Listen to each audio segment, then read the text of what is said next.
What's going on, guys? My name is El De Niro. Welcome to another episode of the Midnight Hour. I am joined today once again by recurring guest, Dr. John. Hello. How's it going? Not bad. How are you? Grand, grand.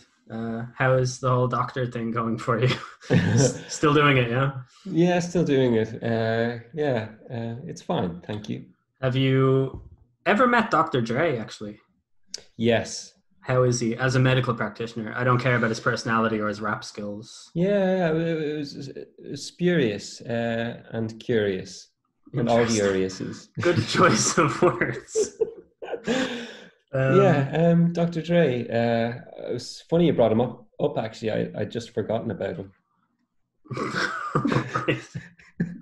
Okay, well, he's still Dre, so yeah. Yeah. See, I what's the word when you when like you hear someone you encourage them or enable them? What's that word? Like I just Enablement.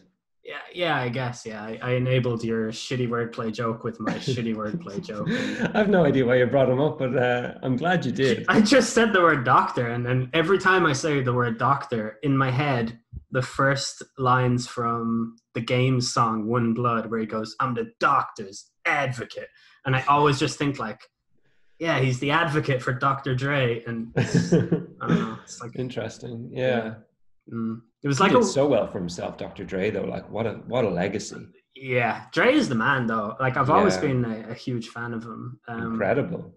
Also, like I think it's really funny how Kendrick Lamar gives out about people ghostwriting songs. He's like, "Oh, you guys are ghostwriters," and it's like, yeah, Dr. Dre kind of made you who you are, and he's built his career on performing tracks that were ghostwritten for him by other people. Yeah, yeah.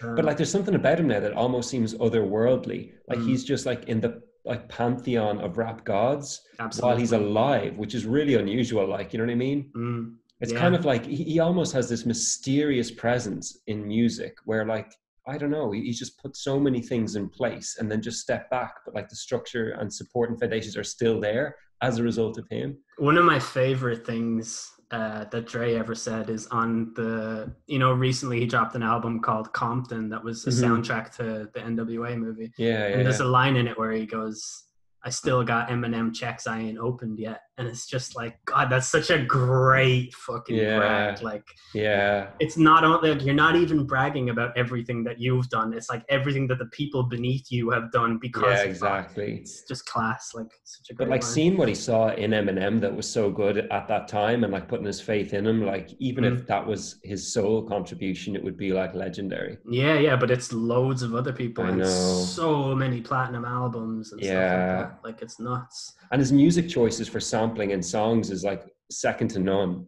Like just, Yeah, I yeah, think that's something that gets really overlooked. understated. Yeah, in rap, Yeah, yeah, especially. yeah. I don't think people appreciate how much Dr. Dre and Kanye West actually know about music, Hmm, like what hmm. it takes to actually produce a beat. Even if you're just lifting the beat and sampling something else, you still have to be a Yeah, good listener of music. You still exactly. have to Yeah, yeah, know, yeah. like, you have to have that base level foundation that's probably a natural talent of some sort. Yeah, yeah, Like, yeah. it's crazy to me just the way, even sometimes, like, if you listen to the Chronic and then you listen to 2001, they're two completely different sounds, but they're both synonymous with the West Coast, and they're Yeah. both sounds that were perfected by Dre.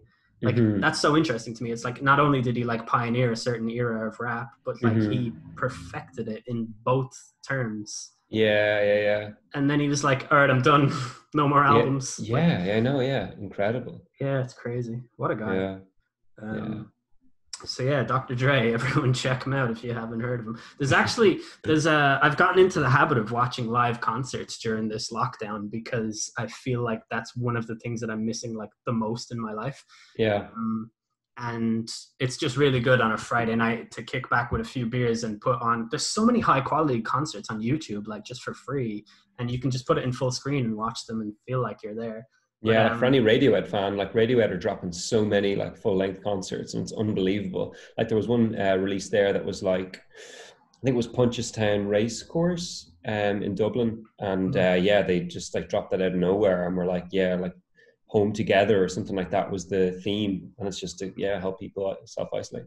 someone in Kildare listening to that, like swear Punchestown is in our county and not Dublin, isn't it? Oh yeah, yeah, it is. Yeah, yeah. Typical dubs claiming Yeah, claiming that they own everything. I've been gone too long. Yeah, that's true. Yeah, yeah. But yeah, it was really good. But I've been listening to so much Radiohead lately, and Never heard of them. yeah, did they sing that song "Mr. Rider" and Yeah, "Have a Nice Day"? Mr. Ryder, and it's funny you say that because I don't know, or maybe you're saying it on purpose for the reason that I think you might be. The fact that their names are somewhat No, oh well, yeah, familiar. radio stereo. No, I thought it was because "Thinking About You" from Pablo Honey sounds a little bit like Don't you dare say it. "There's Things I Wanna Have." What's "I'm Just Looking"? That song. Yeah, interesting. Very similar melody. I think. Did. Yeah. Okay. I don't think that's what I was going for. No, I don't know. Just a bit That's like that's "Thinking it though, isn't it? About You" and then like "Things I Wanna." I don't know. I feel like there's some similarity there somewhere. Okay. I've never really heard it myself. It's actually really funny as well that you say that because when I was a kid, like really young, I think one of Radiohead's albums was out. It may have been Amnesiac, and I was thinking about what to get my dad for a Christmas present, and my mom was like, "Oh, the new Radiohead album, you could just get him that or something." And I was like in the shops, and I was like looking, trying to remember Radiohead, and I think I came across Stereophonics. I was like, "Wait, is this the band?" Because I'd obviously semantically remembered the name as opposed to remembering the Yeah, words. So I was like thinking of what it sounded like or whatever. But yeah, that's interesting. that would have been a horrible Christmas present for him. It would have, yeah. Yeah, The band who held a concert during lockdown. yeah. That's what they will always be to me now. Who did? Stereophonics. Did they win? Well, they fucking held like a huge concert in like the Millennium Stadium in Cardiff on like the 20th of March or something like that. Like, Legends. I know, and everyone who went there and subsequently died, heroes. Yeah. Fallen heroes. Yeah. Just like World War II. Imagine dying because you went to a Stereophonics concert. Like, it just you Yeah. can't wait. In fairness, if I went to a Stereophonics concert, I'd probably kill myself. Fair too, yeah. Although, like, Yeah. I feel like they have a couple of songs that I like. We probably mentioned them already. Yeah, I'd say so. Yeah, it's likely. Yeah, they're not the type of band I would ever listen to an album of. Like, oh, I must put on that Stereophonics What's album. that song that came out in like the summer of 2000 and Dakota. yeah, The one that goes like, "I don't know where we're yeah. In Like that. fairness, if I wrote that song though, I'd be very pleased with myself. Well, yeah, because your bank account would look a lot healthier than it does now. Exactly. I'd say it's a fun song to sing live too, though, and have the whole Yeah. audience singing it back to you. Like, I'd say you'd get something out of that. Yeah, he's a nice voice, like a nice sort of smoky voice. Yeah. Yeah, it suits those songs well. I hate their song "A Thousand Trees." Have you ever heard that? No, It's bad. I'd say. I like "Mr. Rider" though. I think that's a good song. Yeah. It's almost like ambiguous enough that you could sort of layer on your own depth. Mm-hmm. You know Yeah, what I mean? exactly. Yeah, I agree. Yeah, and it's like it's almost acceptable. It's almost MTV2, but it's just Yeah. too MTV. That's Yeah. a really good line. I should write for Pitchfork with fucking one-liners like Good. that. Yeah. If it were 2005 again, that line would kill on the internet. It still might, my son. It still might. It's still not. I don't think anybody listening to this knows what MTV2 is. Or a pitchfork Yes, correct. in this day and age. All right, should we give a shout out to the fan? Yeah. Okay. Do you want to, or do you want me to do it? Yeah, no, I will. So Marcus C. Storup, I hope I'm pronouncing that right. I just want to say, I hope you're doing well. And it's great to see that you appreciate and like our podcast. Yeah. Yeah.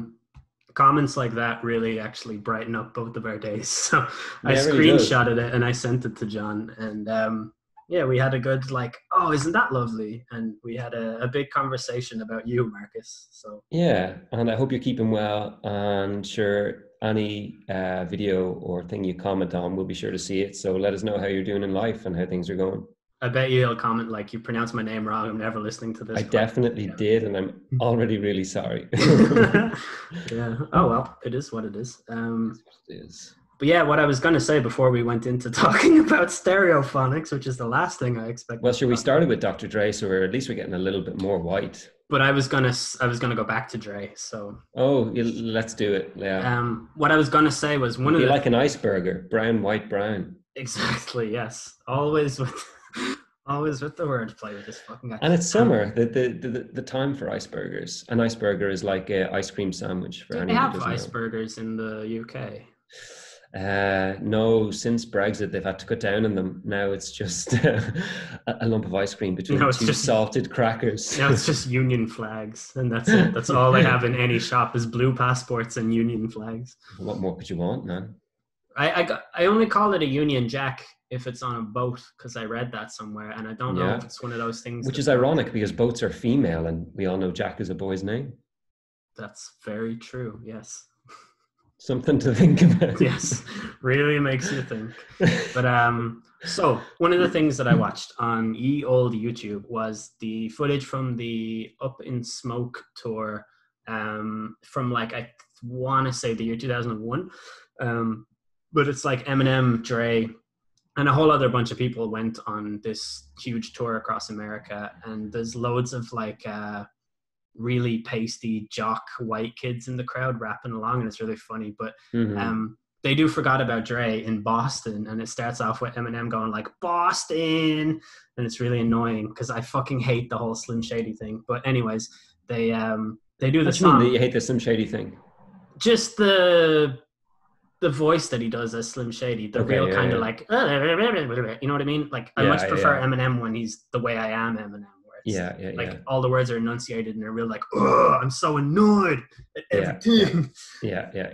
rather than, Just like cleaning up my closet. Is that like that sort of vibe? I don't know. yeah, exactly. Yeah. What a song. I like those. I hate like, Will Smith don't got a cuss in his raps to sell records. Like, that's really fucking annoying to me. Yeah, yeah. But I know what you mean. they do forgot about Dre, and like obviously Dre does the first verse and the last verse. I think I've probably spoken about this before, but every now and then Steve will text me and be like, "What's that video you showed me with Eminem and Dre?"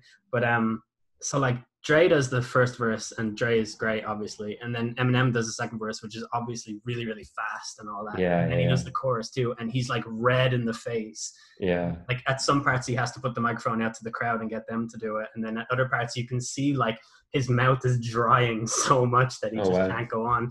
But then the third verse, Dre starts with his bit, and he just keeps going and going and going and going. And like Eminem is supposed to be his hype man, which is like, if anyone doesn't listen to rap, it's the guy who relieves you at certain words. So like there'll be a word that's really strong, and you'll back out of it to take a breath, and the hype man will fill in the word so that it keeps the beat going, and then you start the next line. But I don't think Dre uses him once. He just does every single word, like rattles it off so quickly, and He's it's, got such a cool talking voice, even though Dre, like I it's know unreal. he has so much swagger in his voice. Yeah. Like it's But just, yeah. if you watch this video and just see him on stage, like how much cool he has compared to Eminem. Yeah. And like He I think, exudes it. yeah, like 2001 Eminem is super cool as well, but Dre just Yeah. has this complete, like, just dominant, like he doesn't have to do anything. He's just, No, but exactly. Like you could just see like a wax model of Dre, and you'd be like, "That's a cool ass mm, motherfucker." that's what I Yeah. say about loads of people. Those terms. Yeah, no, it's just a hell of a video, and I think everyone should watch it just to experience what it's like to see Dre in his prime. Because I think most people think he's just a man who produces some albums. And Yeah, and like he can even rap. yes, that's correct. Yeah. He used to be known for it, in fact. But, yeah, Yeah. so I wanted to talk about astrology for like 5 minutes. Nice. Um, I have done absolutely no research whatsoever on this, but I will say that I've tried. I have tried to find some kind of scientific basis for astrology, Mm. because I just believe that with the amount of people who believe in it, that there must be Mm. fucking something to hold your convictions together.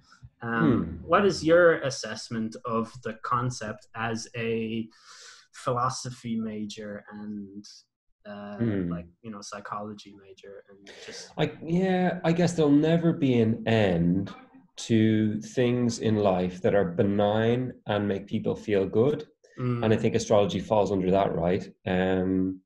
Like benign escapism that's also kind of somewhat like euphoria inducing and people feeling a level of connection and belonging, and almost kind of yeah, it alludes to a destiny of sorts as well, and everyone loves that.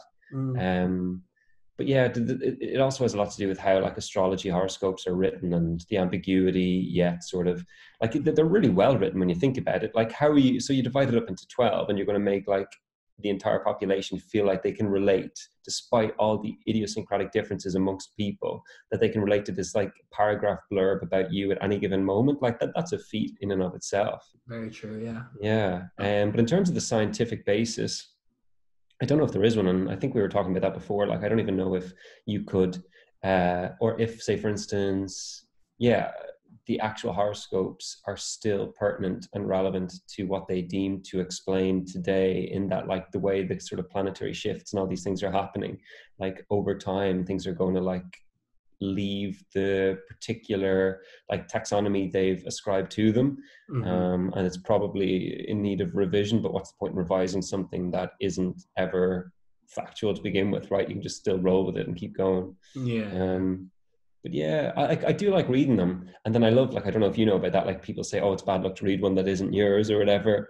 Really? Yeah, so like it's a really good marketing ploy, I think. Like if if they spread the around, because it's like, yeah, don't read other ones because you'll see they all apply to Yeah, you. you can't cross-reference them. Yeah, Yeah, yeah. exactly. Yeah, so like that's what I've always been told, is like, oh, don't read other ones; it's bad luck. And then like it pulls into like the concept of luck, which is equally as esoteric and Mm-hmm. ambiguous. Yeah. But I do think luck exists.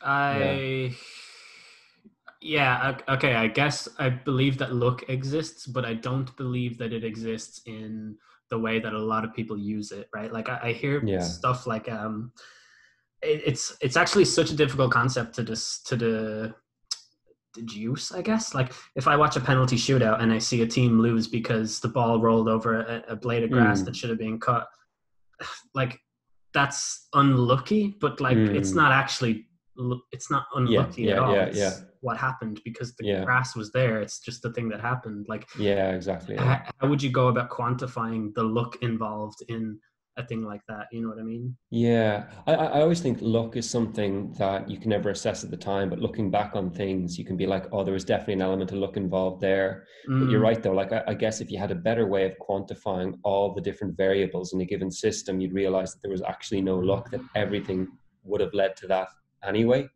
Like if you yeah. knew enough about the universe at any given time, right, you should be able to some degree of certainty, predict the future. Hmm. Because that's like how scientific models work. It's like if you have a closed system, and you do enough tests, and kind of keep control of the variables, you'll be able to predict the future. Like that's essentially what science is. Hmm. If we keep things the same, then the same thing will happen, and that's like that's like a foretelling of sorts. Hmm. Lewis Yeah, Hamilton just drove past your house. Is that correct? yeah, yeah. I know. um, I'm close to for anyone wondering, a main road, so that might happen, I'm it's afraid. called Donington. That's the main road. See, that's funny because that's a racetrack. It's Ah, very good. it's a reference to a motorsport for any of the listeners. I'm a huge motorsports enthusiast. Me. Um, Yeah. yeah, Speaking of which, McLaren is going under. oh, really? Yeah. Yeah, they're looking for bailout, and like they're absolutely sinking. God love them. Wow, that's crazy. Yeah. I wonder if there's a way I can blame Brexit for this instead of the coronavirus so that it will suit my political agenda. Well, in fairness, like that 500 billion stimulus package, like how much of that would be going to the UK if Brexit hadn't happened? Yep, I know. It's I don't know. It's I guess it's a topic that I have really failed to keep up with because I actually find it infuriating, especially Yeah. because of how much time I choose to spend on Twitter, and what that inevitably does to the fucking disgraceful discourse that goes on in that fucking It's a house. cesspool. It's a cesspool Yeah. that has like streaks of gold littered among the shit. And yeah, I just can't get enough of it either. And like Oh I get yeah. so involved in it and stuff. Like Oh yeah. it's it's a weird kind of addiction. Completely. Like it, I don't know. I've heard people say stuff before, like make analogies between that and self-harming, and like it sounds really weird when you say that because it's not Yeah. quite the same thing. But Yeah.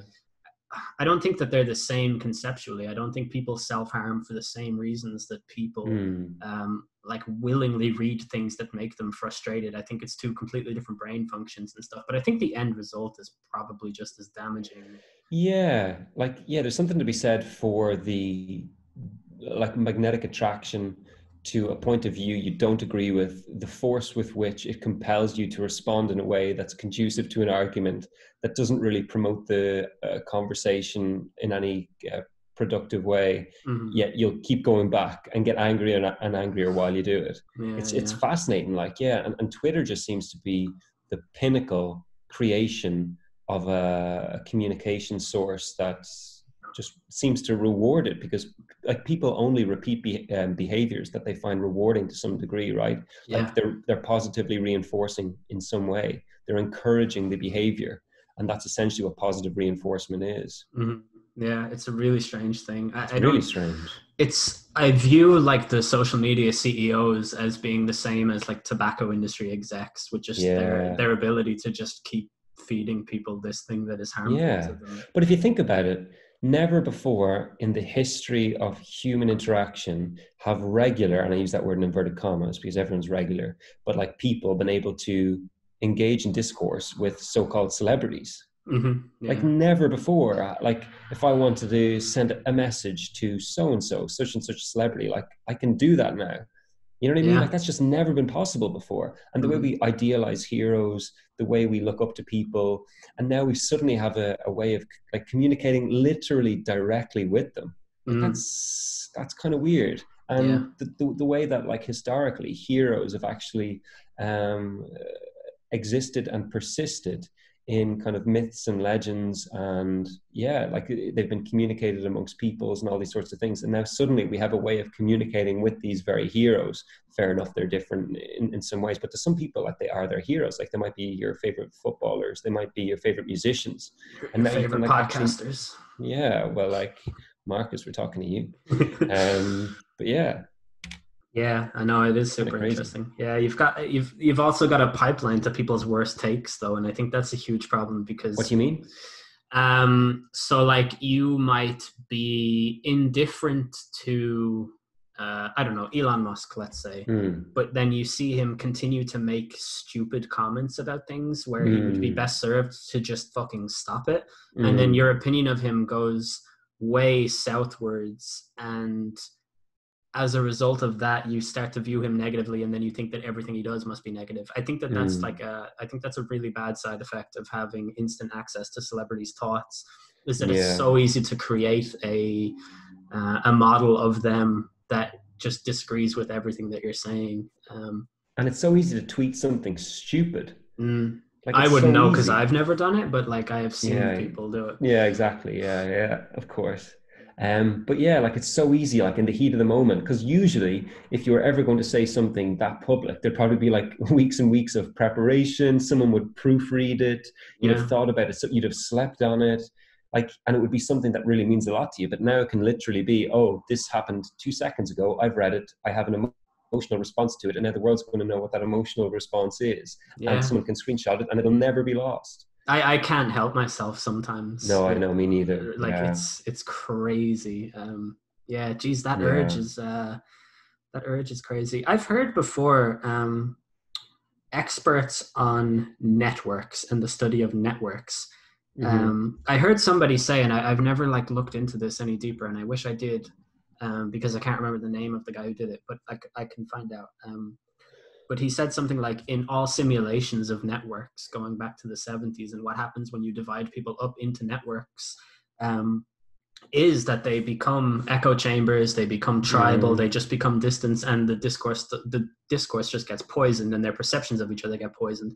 And I can think about like instances in my life where like for example, I used to work for a company that had a London office that was investigating a takeover attempt of a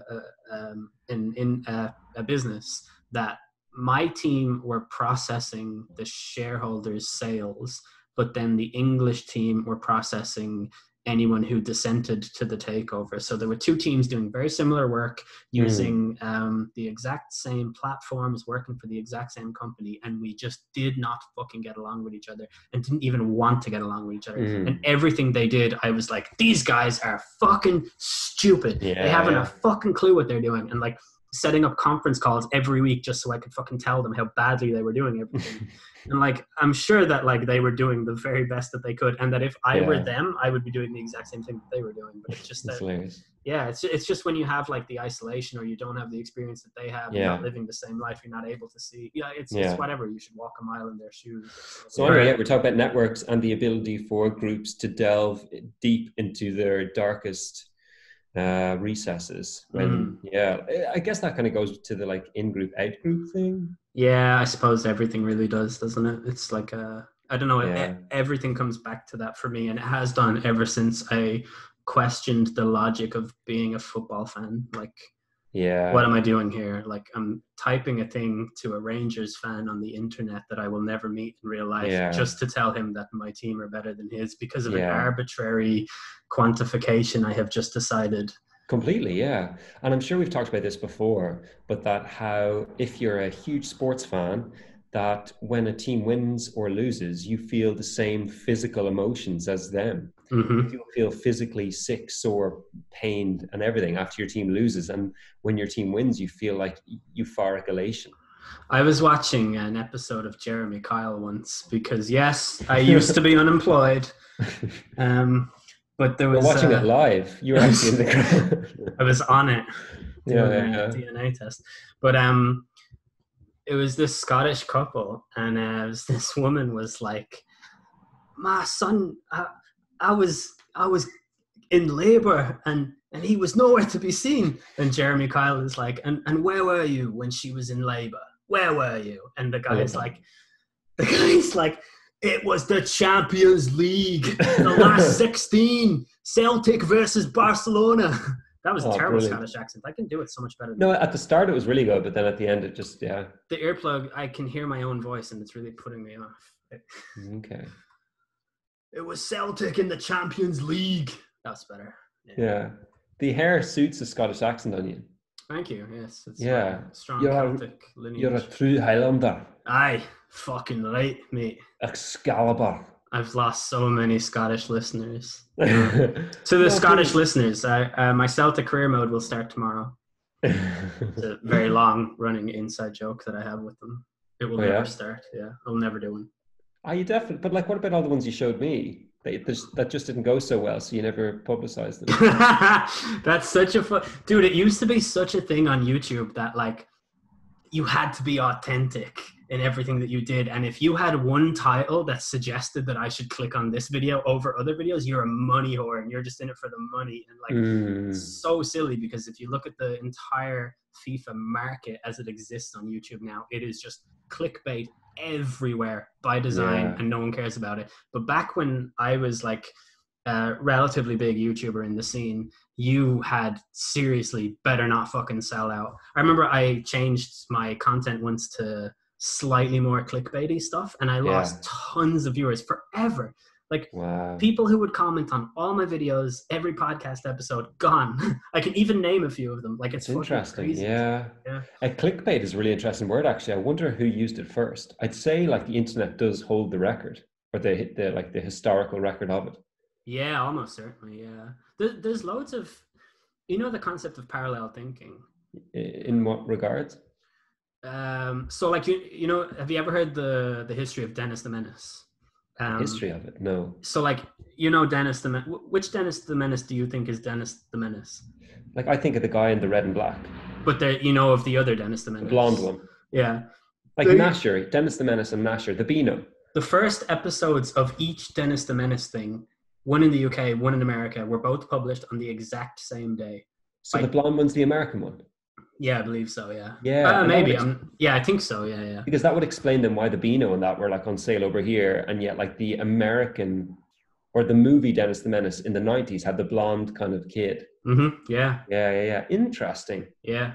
And then, okay, so parallel thinking So like pertains to that. it would be very hard to find out what the original source of clickbait is because the word bait gets associated with lots of things that there is an abundance over that people are trying to push on other people. You know what I mean? Or even like But for like no, example, but like the word like the click dash bait, I bet was used in one particular instance first to describe how certain yeah, media sources were looking to get clicks by putting something on. yeah, almost certainly. Okay, yeah, I think I made a bad point there to express what I was saying. I'm just saying I don't think that like I'd say it's unlikely that one person came up with it and everyone copied it from that one Oh, person. I would sure, say it sure, yeah, most yeah, yeah. likely evolved out of a series of different like Yeah, circles. exactly. Because like it's a very kind of what you see is what you get term. Mm. Like a clickbait, it's like bait for clicks. So yeah, like Yeah, anything that's that simple is going to probably be discovered by different people. and yet would you be surprised to learn that there are hours long discussions about what clickbait even is? Interesting. But if you think about it, it makes sense because if you are accused of being a clickbait merchant, it's a bad thing. So if you can Yeah. justify what you have done as not being clickbait, then all of a sudden it's good. You can say something like, it's not clickbait, it's a video designed to get people to click on it. You know what I mean? But I'm not Interesting. trying to exploit it or get people to click on it for reasons that are not sufficient Yeah, to what it yeah. is. But it's interesting though. Okay, so this is what I would add to that definition of clickbait. Clickbait is something that undersells the actual content to focus on a narrow amount of that, which it aims to garner more attention than it deserves. Yeah, You know what I yeah. mean? So Mm-hmm. it's like kind of, I'm going to focus on this tiny little thing that's very, very sensationalist to get more people to look at it. And it probably doesn't deserve that level of treatment and scrutiny. So, like, because of this sentence I am about to say, Kim Kardashian has found her way into this podcast. She should be in Therefore, every podcast. on the thumbnail, I can just put Kim Kardashian in a Yeah, yeah, yeah. bikini. Yeah, Now I can do that. exactly. That would be clickbait because nothing that we've said is relevant to her or about her. Or Yeah, yeah. Like you could say we covered so many topics on this podcast, we even got to Kim Kardashian. Yeah, Like that, yeah, yeah, yeah. Like that would totally suffice the mm, explanation or yeah. satisfy the yeah.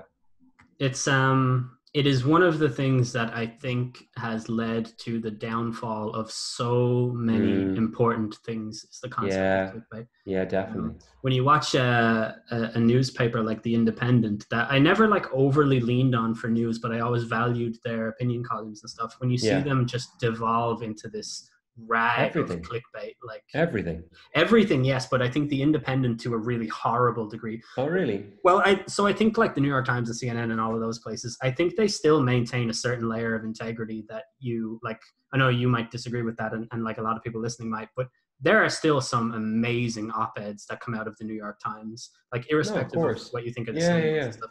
But the Independent has no good content now. The whole thing is just like the Interesting. same clickbait headline, 3 paragraphs, ads plastered all over the fucking page, auto playing videos with ads that automatically play, thing that comes up tries to get you to sign. Like it's just Yeah. garbage now. It's nothingness now. It's just basically please click on us so that we have money. Like that's all that it is now. There's no value to it in Speaking society. of nothingness, actually, you reminded me of a song that I thought of recently but never followed through with. Have you ever heard the song Some Kind of Nothingness by Manic Street Preachers with Ian McCulloch from Echo and the Bunnymen? Yeah. It's such a beautiful song. What album is that on? That's on Postcards from a Young Man, Yeah. I have which is heard a it. Yeah, which is an incredible album. it is. Yeah. Like so many bangers on it. But yeah, Some Kind of Nothingness. I actually saw them play it live. It was class. All their albums are good. Yeah, but I know, but like any like generally any band, some albums are better than others, and that's a Absolutely. particularly good one considering how recent it is. Yeah, but I think the same thing about Journal for Plague Lovers and Yeah, especially Futurology. I actually am like a huge fan of Futurology. I think interesting. I don't think I've given it enough time. oh man, I guess it's kind of tailor made for me in the sense that it's weird and Is futuristic. is is it Walk Me to the Bridge? Uh, I don't. I Me to the genuinely. This Bridge. is a huge cop out. I don't know the titles of it. Um, Interesting. But yeah, no, mm, there's a song that I think it was the single, and I think it was about the Severn Bridge in London, where Richie Edwards was purportedly where he allegedly committed suicide, Yeah. even though his body was never found. But I'm pretty sure that's the illusion. And actually, that song got me onto another band, Orange Juice, because they say there's a line in it, and like they allude to, oh, this line we used to only sing in the disco or whatever, and it was because like when they were kids or whatever, growing up or going to discos, Orange Juice would be playing. Oh, okay. Who were an interesting band who never made it, but were very, very talented. Yeah, there's a lot of bands like that, man. I know, it's so sad. Yeah, it is. Yeah. I wish I had like a really, really big platform where I could showcase albums that never got the respect that they deserved. Yeah, exactly. Because there's something like anybody who has any concept of justice and with that a love of music, you just feel so sad for them. Yeah, Like they've contributed this amazing artistic achievement, and like it's just not commensurate to how they're doing. And I know financial isn't a good end kind of analysis of artistic endeavor, but you still can't shout help out but to Bon Jovi, the best band ever, as proven by their sales. Is that true, or is that just a quip? Is he actually?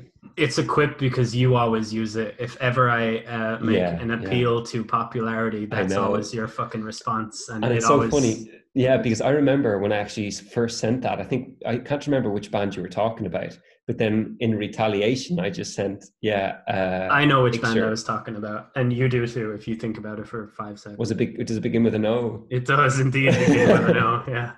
Yeah, I have a fair idea, but yeah, no, because it's literally like just a picture to shut down that line of reasoning. I know, yeah. That's what it was, wasn't it? You went and got their record sales and screenshotted it and sent it back to me. Yeah, and even though we hadn't been talking about Bon Jovi at all. Yeah. This is all you need to show in order to Here's your appeal to authority, or appeal to popularity. Like, I actually remember sending that message exactly. I know exactly where I was, and that was like probably 2 years ago. Yeah, I know where I was. It actually had to be at least 2 years ago because I wasn't living there. Yeah, at this time 2 years ago. It actually was around this time 2 years ago because I had just started working in my previous job. But it couldn't have been this late though because I'd moved. Oh, okay. Maybe it was like March or no, I'd say at most maybe March. I probably still have it on my WhatsApp. I could check. Maybe I was coming back from an interview at my my previous job. That would make sense. Yeah. But yeah, you're a bollocks. I sure am. I hate you. Yeah. But yeah, how did we get onto that? Nothingness. That was the word that turned us onto bands, and then bands that haven't really made it. And then why were you talking about nothingness? I was describing the Independent's content. Yeah. And then you said possibly the best sentence that anyone has ever said on a podcast. You said, speaking of nothingness. And for me, if I were listening to a podcast and someone said that, I would be so excited for whatever was about to come next. Like seriously, the concept of nothingness itself is just so interesting. And that's why I even love, so just go back to the Manic Street Preacher song, they call it some kind of nothingness. Exactly. I would be of the opinion that nothingness is impossible to conceive an idea of. Because as soon as you conceive it, you objectify it. And how can you objectify something that isn't an object? And how can nothingness be an object? And what color is it? Exactly, like that line of reasoning. Yeah. And it's sort of like Immanuel Kant. So he kind of wrote this like crazy book that's impossible to read called The Critique of Pure Reason. And he basically justified the existence of space and time because essentially it was necessary for him to be able to even think. These things were necessary to exist for him to be even able to think about them and question their existence. Like you can't question the existence of space and time without space and time existing. I guess that's a better way of putting it. Interesting, yeah. So yeah, that was his justification, but like the book is extraordinarily complicated. But that was the one thing I took from it. Well, that's good, yeah. Yeah. Did you ever read Finnegan's Wake? No, but I really, really want to read it. It's impossible, man.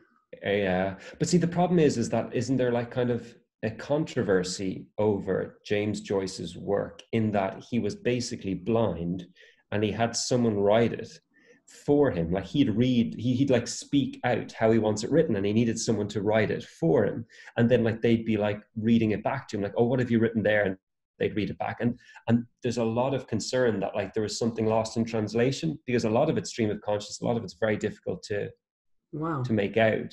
I never actually heard that before. Yeah, he was basically blind. I didn't know that. Yeah. He also had a predilection for prostitutes, and he went to Belvedere College. Wow, so he's the exact same as you. Well, your bollocks. But yeah. What an incredible man, though. Like, Yeah. sick when you think about it. Speaking of incredible men, shout out to Ian Curtis, who had the anniversary of his death on the 18th. Today's the 19th, isn't it? Yeah. So yesterday was the anniversary of, in my mind, the greatest lyricist since Bob Dylan. Yeah. And I don't think anyone's touched him since.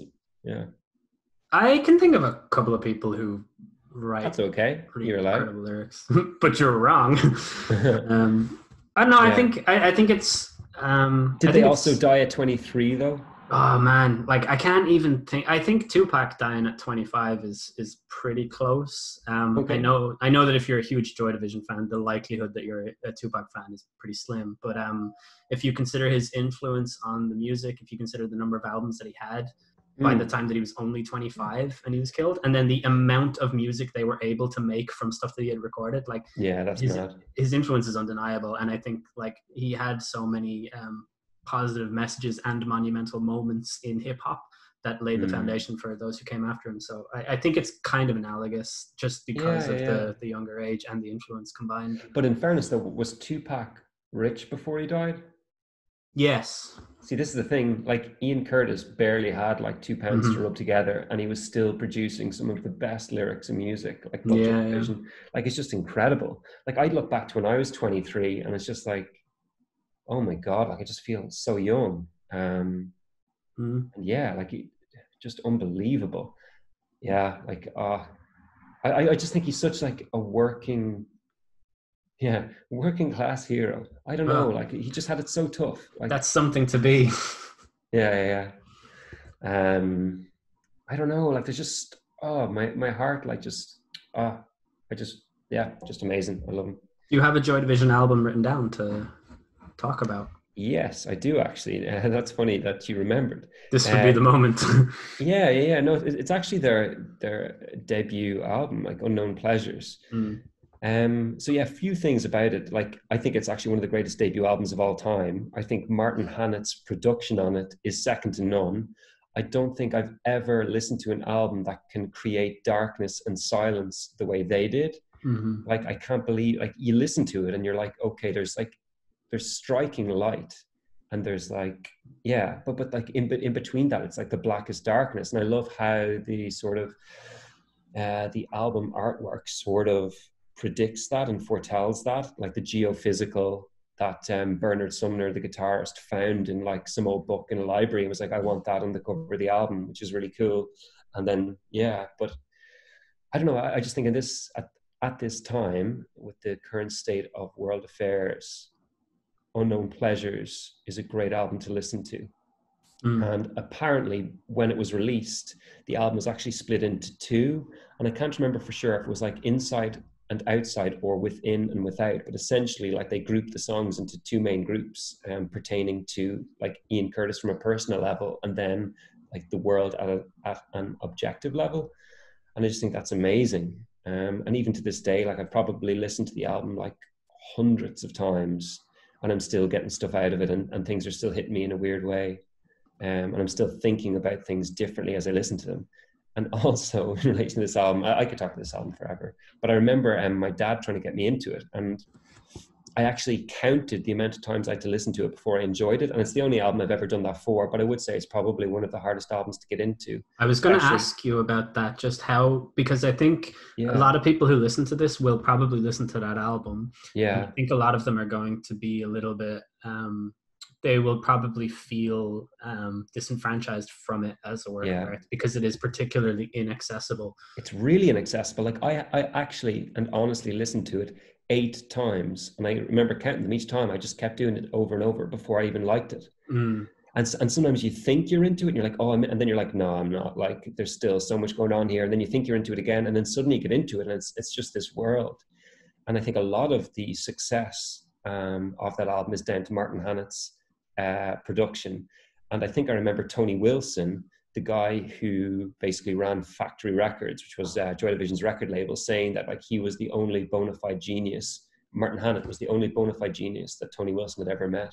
Wow. So Tony Wilson was basically a big shot in the BBC, and he kind of, I think he ran some music like shows like under his name, and he'd like showcase bands and like give them like a platform.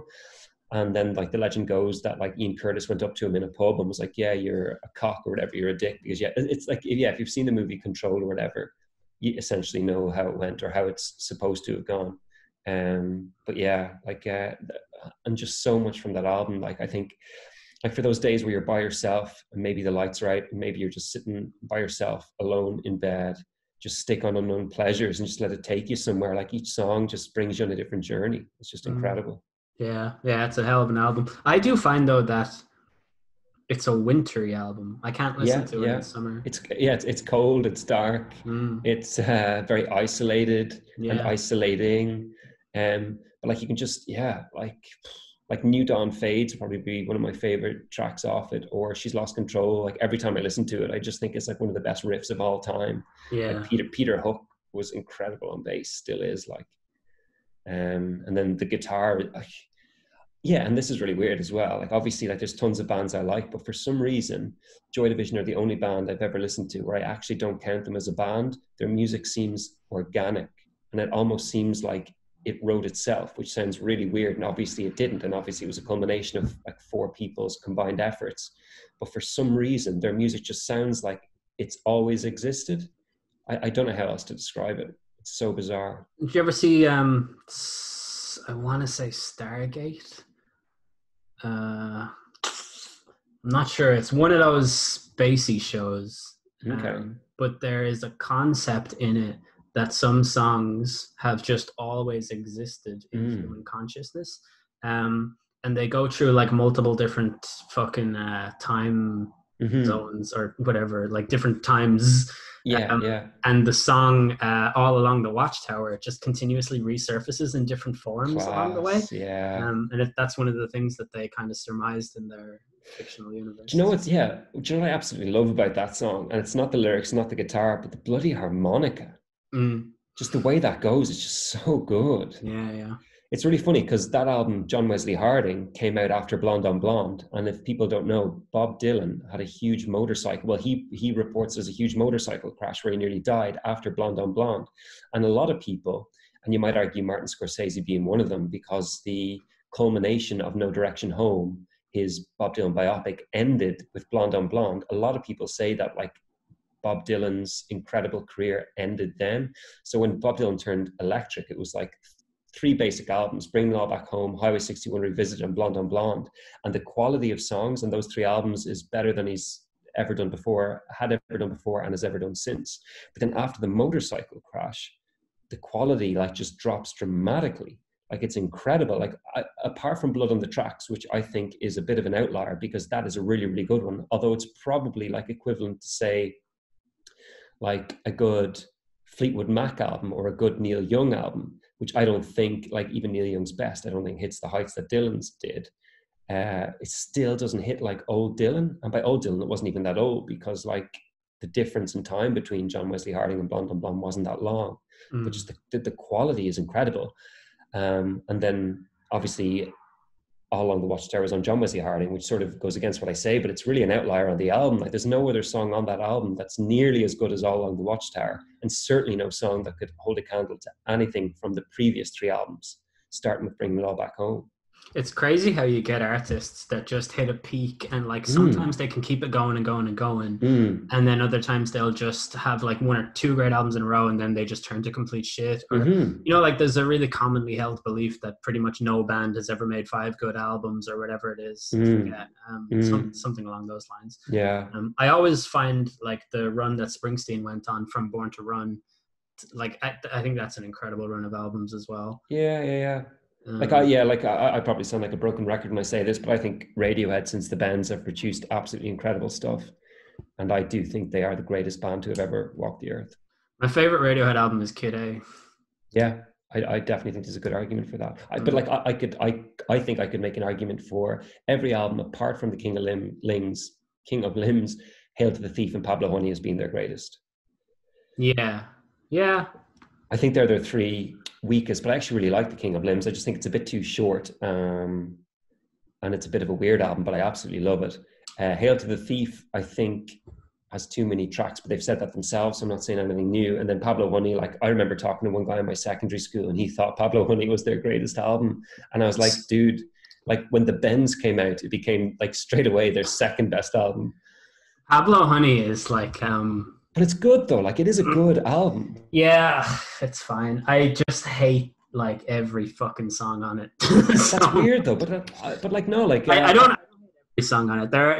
There's one song on it that sounds a lot like a Pixies song that I can remember liking. I can't remember the fucking name of it though. It sounds like a fucking post punk track or something like that. you. It might be You. Hold on, let me have a quick Google of the Pablo. Yeah, I think it is You. Pablo Honey is a mess of an album in terms of its sound. Like thematically, it's like a mess of an album. Do you know what Do I you mean? think? Yeah. Yeah, How Do You? I love How Do You. yeah. But like anyone can play guitar is brilliant. Yeah, that's good too. Yeah, I absolutely fucking despise the song Creep. Like it makes me fucking gag when I hear it. I think interesting. it's so bad. Um, like I think it's a great song, if you know what I mean. Like if I Yeah, wrote it, I'd be super happy. I think the same thing yeah. about Wonderwall for what it's worth. I think Wonderwall's a great song. I don't give a shit about how overplayed it is. It's a great song. But I think to me, I get the same feeling from Creep that people get from Wonderwall, where they're like, "Oh, not this song." That's what I'm like with Creep. Well, like in fairness, though, I guess you could say the lyrics of "Creep" at least make sense. Oh, he struck a nerve. Don't make me do this. I'm only joking. We've been friends for too long. I just Sure. What would a little bit of schoolyard hijinks be if not said wantonly? no, because I would murder you. I know, like, Yeah. yeah. But that's interesting you think that about Pablo Honey, because like I never thought it was a great album, but I definitely don't Okay, think it's a bad one. let me rephrase what I said because I think I was probably being too cavalier in expressing my opinion of it there. I think that every Radiohead album is a journey unto itself, and each Mm, one that you choose to decide to listen to says something about your mood at the time. mm, Pablo Honey is very vague, and I feel like it's kind of just an album that you can listen to. Do you know what I mean? mm. Like if I listen to Kid A, it's because I'm particularly sad. If I listen to OK Computer, it's because I'm like sad, but like kind of curious to see how my sadness can go today, kind of sad. Yeah, If I listen to the Bends, it's because I'm sad, but it's like this is an interesting kind of sadness that's going to go to other places. Like when I listen to Street Spirit, it's going to like my my sadness is going to go like and yeah, open up into a whole new avenue of whatever. yeah, The sad thing is a joke there about how they're all sad. yeah, yeah, But Pablo Honey to me just sounds like a garage record or like just it sounds like yeah, a low production collection of demos, none of which were recorded at the same time in the same place. yeah. Sort of like I don't know. It sounds more like a tryout kind of a thing. Yeah. No, yeah, it sounds like a collection of demos. I get what you mean. Apparently, though, just to kind of give them some kudos, even though I completely agree, it sounds like a bunch of demos. It was like recorded in like 2 days or something ridiculous. Yeah. Yeah, like there's such good musicians. I was actually watching a video of Johnny Greenwood's best live solos as a guitar player. But like, even if you just forget about his ability, his like innovative style and his like understanding, or not even his understanding of melody, but his ability to create novel melodies in solos is ridiculous. Like his Yeah. understanding of music is just, it's just crazy. Yeah. Um, but yeah, I think if I was to listen to Kid A, I think I'd probably be angry. I think Amnesiac is way sadder, and I can't break the two down as to which I prefer more. But I do pair them together in my head. Mm. In Rainbows, I just think is like one of the most gorgeous, beautiful albums ever. A Moonshaped Pool, I'm still kind of getting into, and I've listened to it like 100 times, but I still find it like hard to get into. I don't know why. Everybody knows what I think about that album. Yeah. all the tracks are in alphabetical order and it pisses me off. Yeah. Uh, Um, but yeah, yeah, they're a good band. yeah. In summary, we think Radiohead pretty good, I would say. Yeah, Um, big time. yeah, I don't have any Radiohead written down. There is one album I think I can sneak into this discussion quite nicely though, and that is Diamond Eyes by Deftones. Mm, It is a here's what I've written down about it. No, I'll just fucking talk. So mm, it's a metal album. They're a metal band. There are some tracks on it that have really, really slick metal riffs, like that real kind of dry, like kind of like you're listening to metal music. But yeah, then it's got some like incredibly beautiful tracks on it that have this kind of really warm and bright texture and this real ethereal glow from them. Like the track yeah, Sex Tape that I know I've linked to you a whole bunch of times. yeah. If anyone is listening and curious about like the kind of overall theme of the album, I would say just check out the song Sex Tape, and if you like it, then listen to the whole rest of it. But Mm, it's just this album that exists in like a strange part of Deftones' world in that like they were originally a band who got classified as new metal and they just had really slick riffs. Um, like they made the crowd jump up and down, like really hard drums. But the singer's voice, Chino's voice, is very otherworldly, and I think every album they made was kind of like let's see what the hardest song we can make on this album is. But mm, then Diamond Eyes is like a band who were 15 years into their tenure as a band, and they came out with this just incredibly gorgeous album that would be worthy of being part of like so many huge bands collections. Like if you found mm. out that Diamond Eyes was an album by The Cure, it would be quite a fair addition to their catalog. Like it's Wow, it's yeah, it's that good of an album in my opinion. yeah, And I think if you're like the lockdown, there's this conceptual lockdown of you like stuck in your house the whole time. I think if you just have 45 minutes to spare and put this album on, close your eyes, lie in your bed, and just listen to it, I think it's one that you can get lost in, and it's one that can just take you somewhere else and kind of open up some other doors in the monotony yeah, of overthinking and same routines and all that stuff. yeah. Um, When you were talking about ethereal glow, I actually think there's some form of ethereal aura in loads of their songs. I think I feel like they are a band that has come from another realm. Like Yeah, I don't yeah, think they're from Earth or something yeah. like I can't explain it. It It's the annoys production me. on the music. It's just incredible. Like you almost Mhm. just feel like you're in a weird place that isn't where you thought you were. What's so funny is I know the guy who produced it and I know the other albums that he's produced, and I think it will shock you. Interesting. It was produced by most of all of their albums. In fact, I think from White Pony onwards, with the exception of Gore, were produced by Terry Date, who is the man who produced all of Limp Bizkit's albums. Wow, interesting. Yeah, yeah. Yeah. He's But in very good fairness, at yeah. like bringing whatever sound the band are best at. He's very good at Yeah. out of them. So Yeah. Yeah, because that's interesting actually. The producer of Radiohead also produced Travis.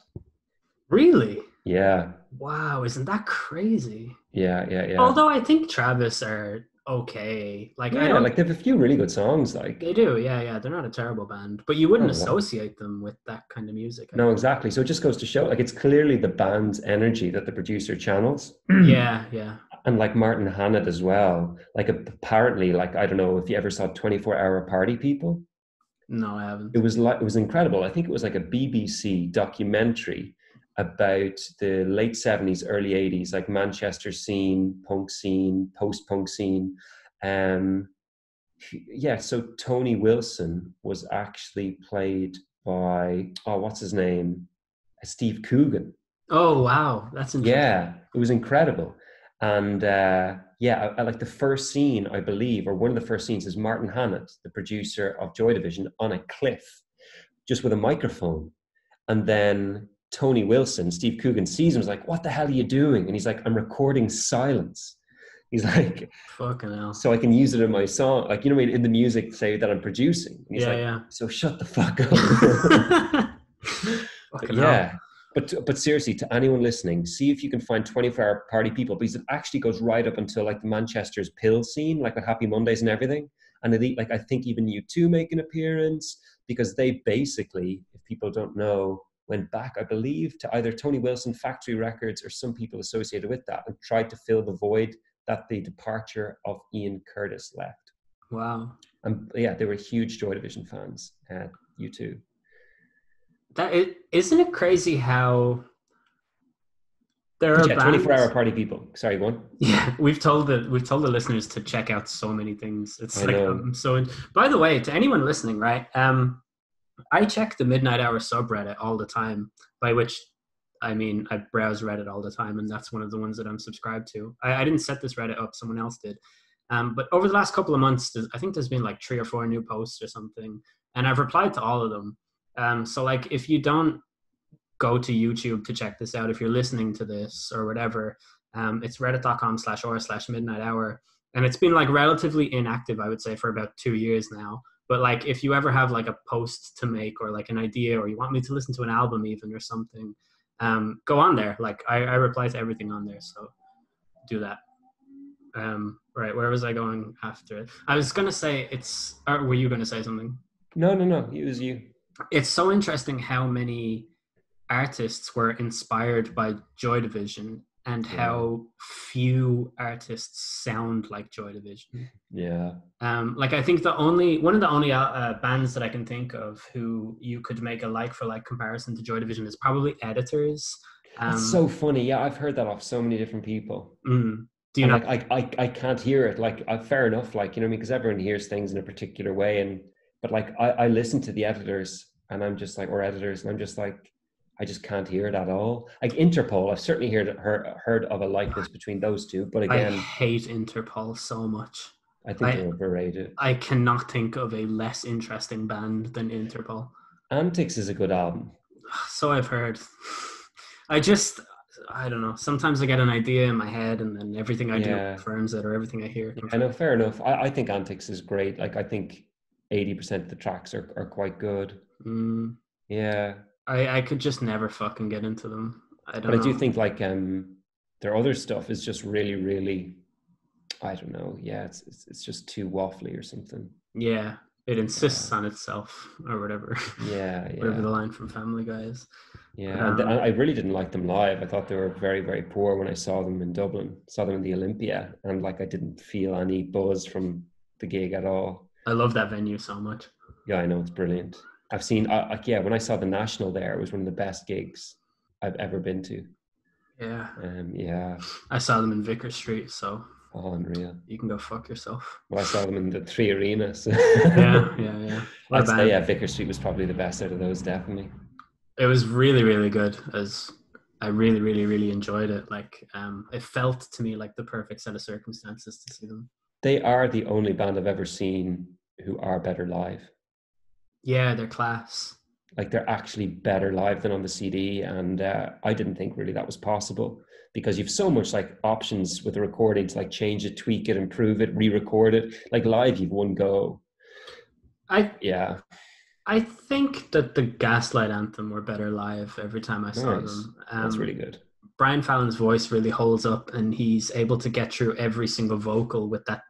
He's got like a very powerful like set of vocal cords or whatever. Mm. But he does this really cool thing that I just love so much, is that in some songs he'll sneak in other songs into the song. Like Ah, cool. a lot of bands do it. Like a But medley. yeah. But it's not even like in the bridge of his song, if there's no lyrics, he'll just start singing lyrics to another song, but he won't like adjust it necessarily. He'll just like add it on top as an extra layer, and it sounds really good. I remember I saw them once. They played the song Angry Johnny on the radio, and there's like a breakdown of about, it's like 30 seconds of like, it starts to build and build and build before it gets into the last like big shouty punk rock, everyone in the band is singing it chorus.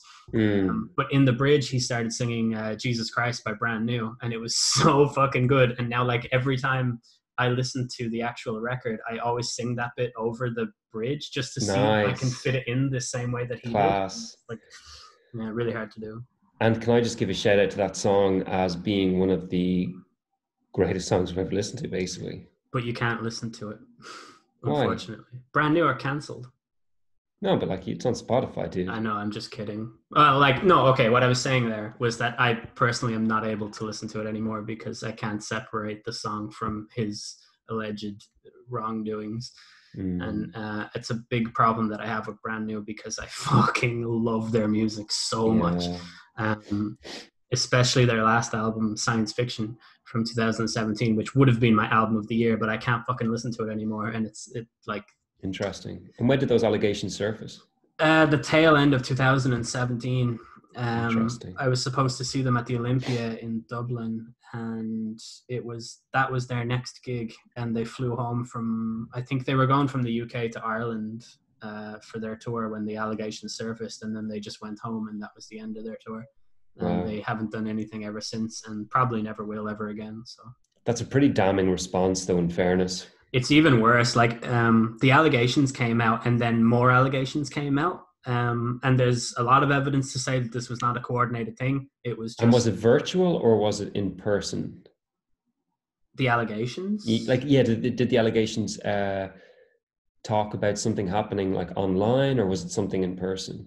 both, Both, yeah. and lots of both. Yeah, Yeah, there. So as far as I'm aware, there is evidence of him online with an underage girl doing stuff. yeah, And there are tons of anecdotes and stories, and like you can yeah, believe what you want to believe or not. Like that's yeah. fine. I have heard enough people that I deem to be credible talk about it. But then for me, the most damning thing is that the allegation surfaced, and Jesse Lacey, the lead singer of Brand New, made a statement, and in his statement, he didn't confess to what was alleged, but he did say that he was unfaithful to his wife and that he used to be a horrible person and that he spent years being a horrible person and now that he's trying to be a better person. And I think that that's pretty damning.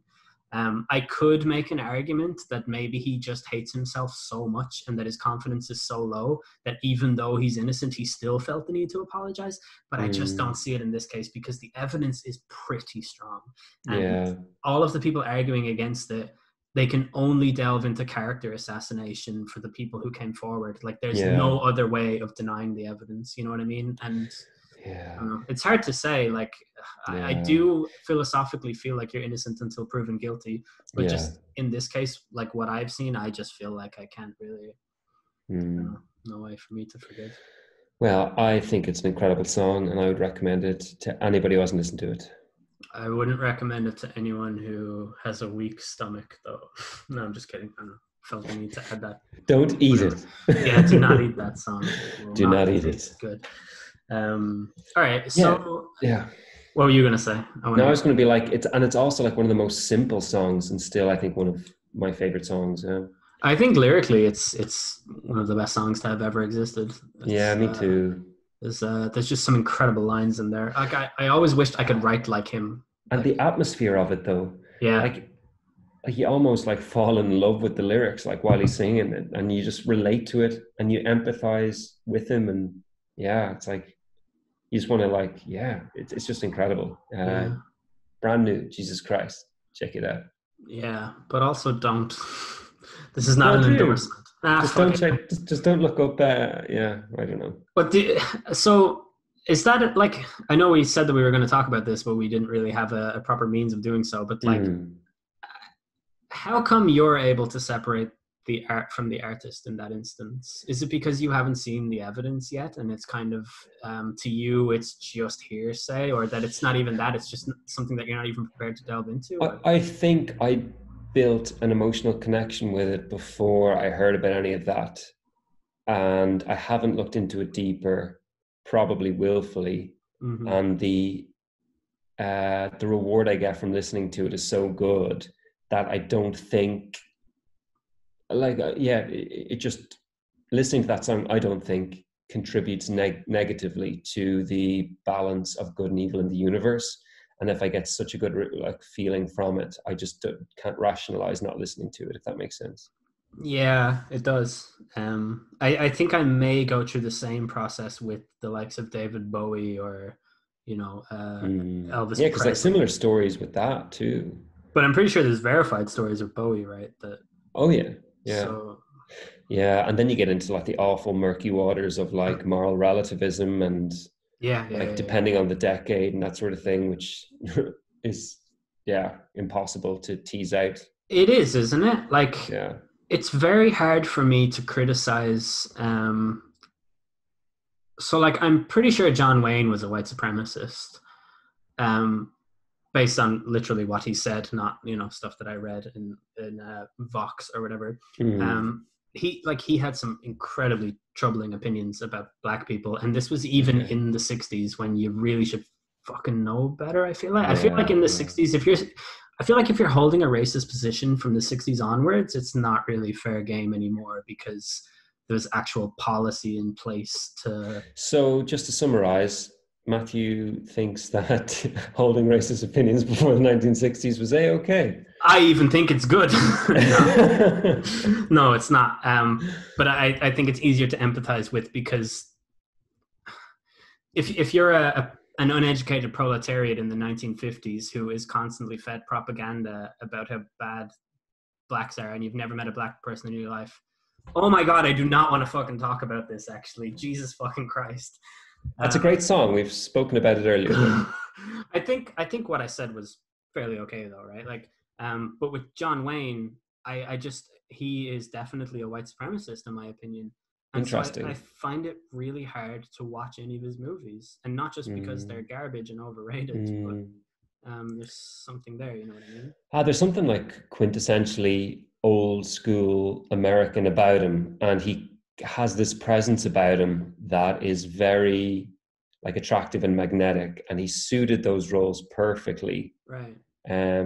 I don't know so much about the like kind of Allegations. racist connotations or associations with him. Yeah, yeah, Um, no, but no, yeah, like they're well documented. It would take you yeah, 10 yeah. seconds on Google to see verified stuff. I'm pretty sure he even did an article for Playboy magazine, I want to 10 say. seconds. I'm not my mother. I could have it in 3 or 4. I don't type with just my index finger. um, but um, but say somebody like Clint Eastwood, right? Yeah, Who is, I don't know, he's like 90, I think, or he's 89 or something like he's that. knocking on the door. Yeah, right. But Yeah. imagine how his grandfather probably was alive in the fucking 1860s or something like that. Now Clint Eastwood, I don't believe has any troubling opinions about race. I don't think, I but don't think so. Yeah. he has opinions about political correctness and stuff. And he says like, oh, it doesn't matter if you get called the N word. Stop being a pussy. He says stuff like that. Okay. But I can see why a man who was fucking growing up as a teenager Yeah. in like the 19 fucking 40s or whatever it was. Yeah. Yeah. Yeah. I can see why his opinion would be that he Yeah. doesn't Yeah. have the context that a millennial does Yeah. Yeah. for what damage stuff like that does. So I can understand Clint Eastwood, and I think it's fine. Enjoy like all his movies, whatever. Yeah. Um, and like so I guess I create the line in my head of what's okay to listen to and what isn't. Yeah. But for some reason it doesn't fly with certain things. Like if I hear an Elvis song, it doesn't bother me, even though I know full well that he definitely did some really bad shit too. In what um regard? Do you mean uh like Mama Underage Love the Roses girls. or? No. I mean underage girls that he was. Okay. Or even like if I hear an Aerosmith song, like if I hear Dream On or fucking I don't want to miss the thing. if I hear I don't want to miss a thing, I'm turning it off because it's garbage. But if I It's not hear garbage. it It's is, it's brilliant. shit. But if I hear Sweet Emotion, I'll leave it on or whatever, even though Steven Tyler has done some incredibly fucked up shit that's fucking on the record as well. Yeah. That's that and stuff that like is if it happened today, he would be in jail kind of stuff. Hmm. Um, so like I don't know. Yeah. And it kind of goes back to how we were talking about the glorification and the adulation of so-called celebrities and heroes and stuff like that, how we can communicate with them now. Mm. Yeah, it's like an interesting dynamic. For some reason, being on Twitter with these people hasn't sort of leveled the playing field. We still like look up to them so much more Yeah, than perhaps absolutely. we ought to. Yeah. Yeah. I think. Do you think that that celebrities fill part of the God void? It's a tough question. Uh, like I guess, right? Yeah, like the God void is this, or what could replace the God void is anything that you compare the best and worst parts of society with, right? The, God is a way that we can better ourselves and compare the best attributes that we wish to hold and to aim towards them and hope that we get closer to them. So I think, yeah, like if it's sports and you're big into sports, if it's music and you're big into music, like, yeah, it does to some extent. Mm, But then I'm not sure though, because say for instance, ancient Greek times, they had their heroes and then they also had their gods, right? yeah. So you wouldn't say that ancient Greek heroes were filling a god void because there wasn't a god void. So maybe then we're not comparing like with like. I'm not sure. It's a good question though. Yeah. Yeah. I only ask good questions, so you shouldn't be surprised by that. So funny, doctor. But yeah, no, that is a good question. I don't know. I'd say to some degree, yes, and I'd say why not. And I think to like what we look for in God can surely be gotten through adulation of certain people whom we glorify people, right? And isn't that essentially what you do to a God worth propitiating? I don't know. Mm, yeah. Like, yeah, like if you're going to glorify someone, you're going to like endow them with the ability to stand above you and be worthy of your adulation and adoration. So why couldn't we call that godlike? Yeah. I definitely think it is. And when you see Liam Gallagher with his thumbs in his pants staring at a crowd of like 50,000, there's certainly something regal or, Mm. yeah. I saw them live, and when Noel was singing "Little by Little," Liam just stood there at the very, very front, like the edge of the stage, with his hands in his pockets and his sunglasses on, just looking out for the whole gig. And like Mm, Noel is the one singing the song. The song's pretty fucking good, but I was just looking mm. at Liam the whole time, like that's the coolest man in the world. Yeah, There he yeah. is, like Yeah, and a really cool voice as well. You can't quite put your finger on why it's so cool. yeah, yeah. His voice is Oasis. Yeah, exactly. Because I remember as a kid, it was Oasis MTV Unplugged. Mm, And yeah, I fell in love with Liam's voice like the first time I heard it. It was just like this really cool voice that you just want to sound like or you just want to listen to all the time or whatever. And then like Noel was playing and singing. I was like, this isn't Oasis. yeah, I know. Um, Yeah. I Noel's version of Wonderwall at that unplugged session is my favorite version of Is Wonderwall. it? Okay, I don't think I know it. All I remember thinking is this just sounds like a regular singer. I'm not going to watch it anymore. I think it's sang with there's an orchestra behind them, and there's Hmm. something about it that's just kind of magical or something to me. It almost Hmm. feels like I don't know. There's a lot of early Oasis moments like that that I listen back to, and it feels like this is just a band who changed the world, and this is them at their very peak before it all Yeah. went to shit. And I find Yeah. I don't know what it is, but I'm so fascinated by the the how can I put this? The most polarizing albums in a band's discography, like the album that is labeled the one where they fell apart. Those are like the most interesting albums to me. Mm, And so like Be Here Now is in a very weird way quite possibly my favorite Oasis album, even though it is hmm. universally recognized to be their worst. Do you think it could be because you associate certain ideas with the songs and you try to fill the gaps with maybe knowledge you've gleaned from interviews and that sort of thing? So the album takes on another level, like it takes on Yeah, another being in there's a that it, yeah. few reasons for it. So reason number one, if you'll indulge me, is Mm, I so the revisionist account of Be Here Now is that Oasis got fucking huge. Be Here Now was going to be the album that sold 20 million records in the world, and it was going to be Oasis at their very best. And the what's it called? The summary of what happened instead of that is that they got mad high on coke, added way too many layers of guitar tracks because they were so high they couldn't fucking even hear what they were saying. They were so arrogant that they thought that just the songs alone and making them sound more mega, I just did air quotes for anyone listening. Um, and also to anyone listening, we're actually on TV here, so if you go to YouTube, you can watch us. But so they did all of that, and then the songs just didn't have the weight. There was too much production on it, and subsequently, it became the most returned album of the year, or the most. What was it? The most.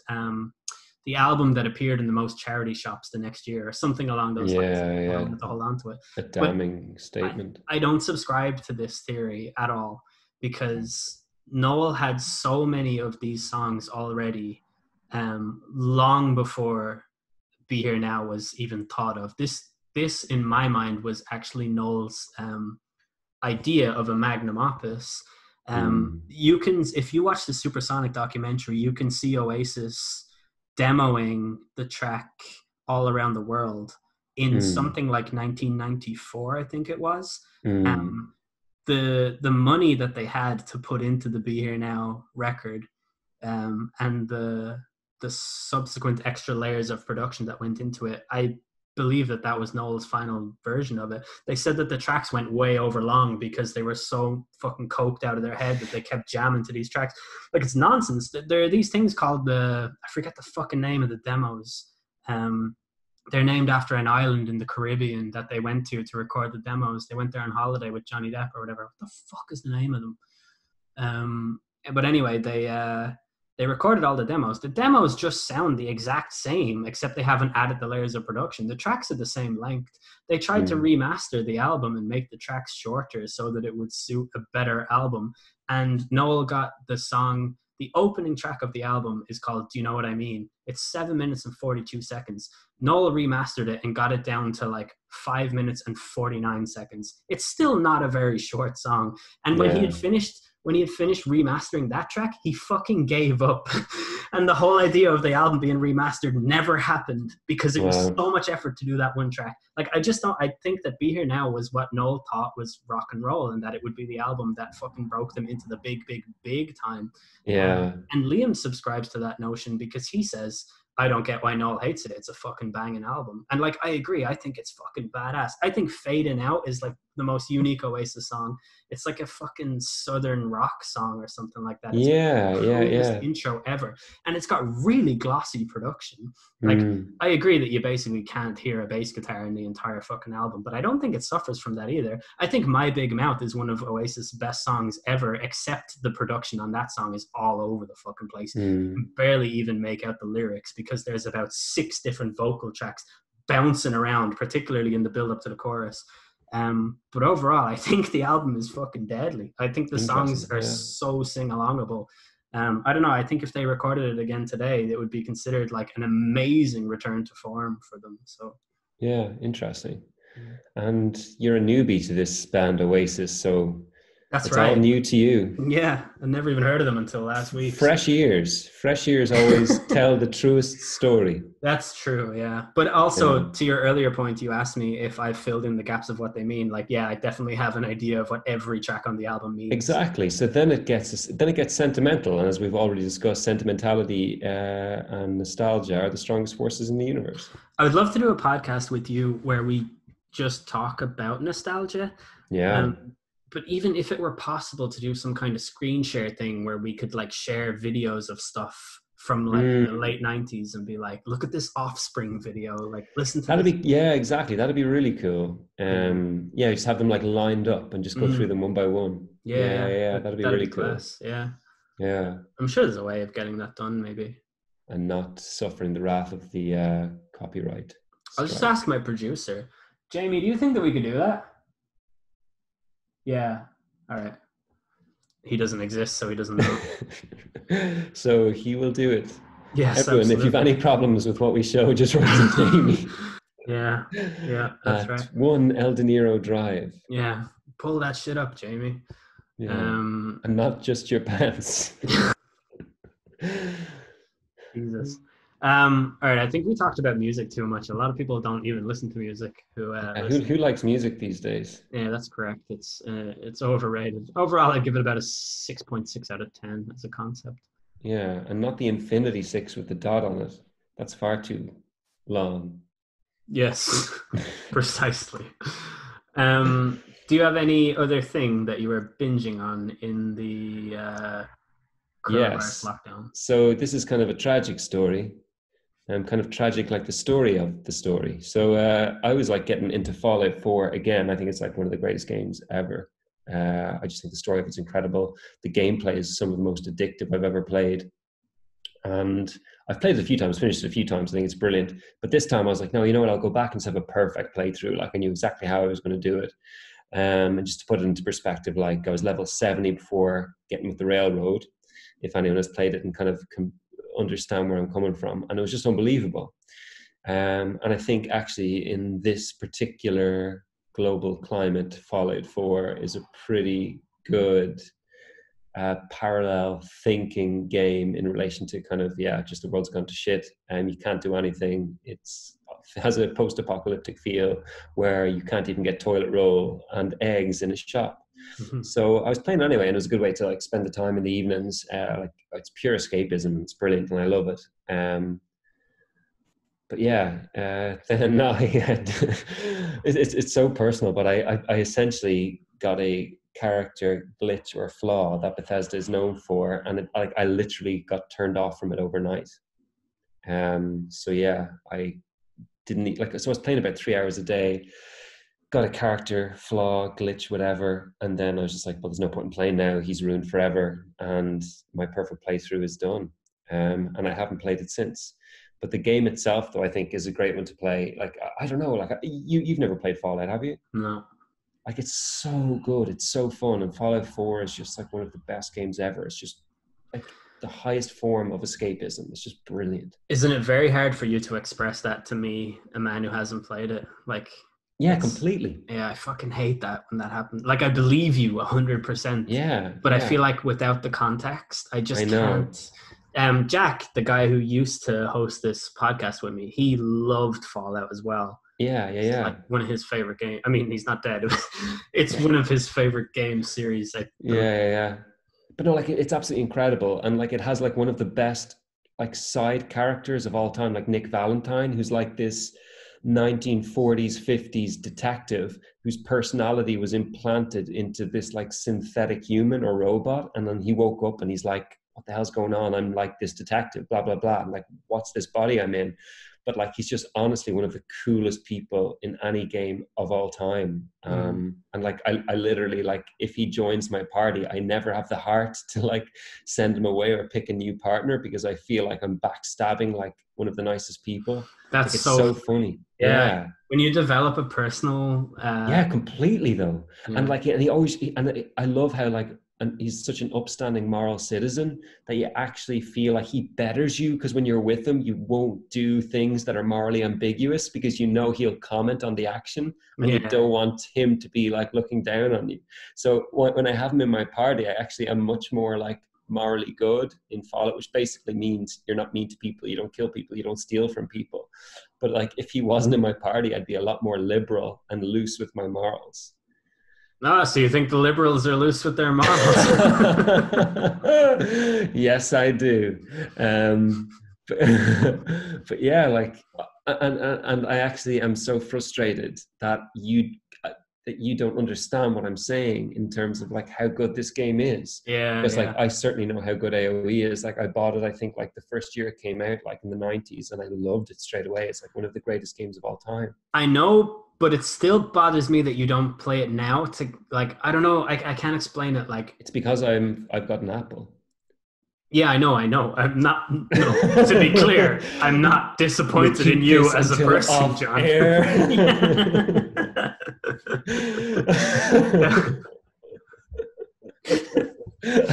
I told you to stop bringing this up. I just think the ergonomic design suits my workspace better. Oh man. Yeah, but no, like when you talk about chess, I'm like, stop that. AoE is so much better than chess. It's a more complex game. It's better. It's got the same score system. It uses an elo system, but it's better. I don't know. Yeah, like I've no idea. Like I could see maybe how or why. Do you think you could program a computer to play AoE? No. Interesting. Why is that? Because you can so when you say play, what do you mean? To complete a competitive match in a 1v1 against a human? Yeah. Absolutely, it already does that. But and how does it fare? It does not beat the best AoE player in the world at all, ever. Yeah. Unless it, okay, actually, there have been custom made modded AIs that I think can beat the best human in the world, but they're cheating when they do it. They're not using the resource system. They literally have an extra code of like extra food, extra wood. So it's not. Robots don't need food. but it would be like if when Deep Blue beat Garry Kasparov, it would be as if Deep Blue had like 5 extra moves. Yeah. Okay. Yeah. Fair enough. But how does it get access to that?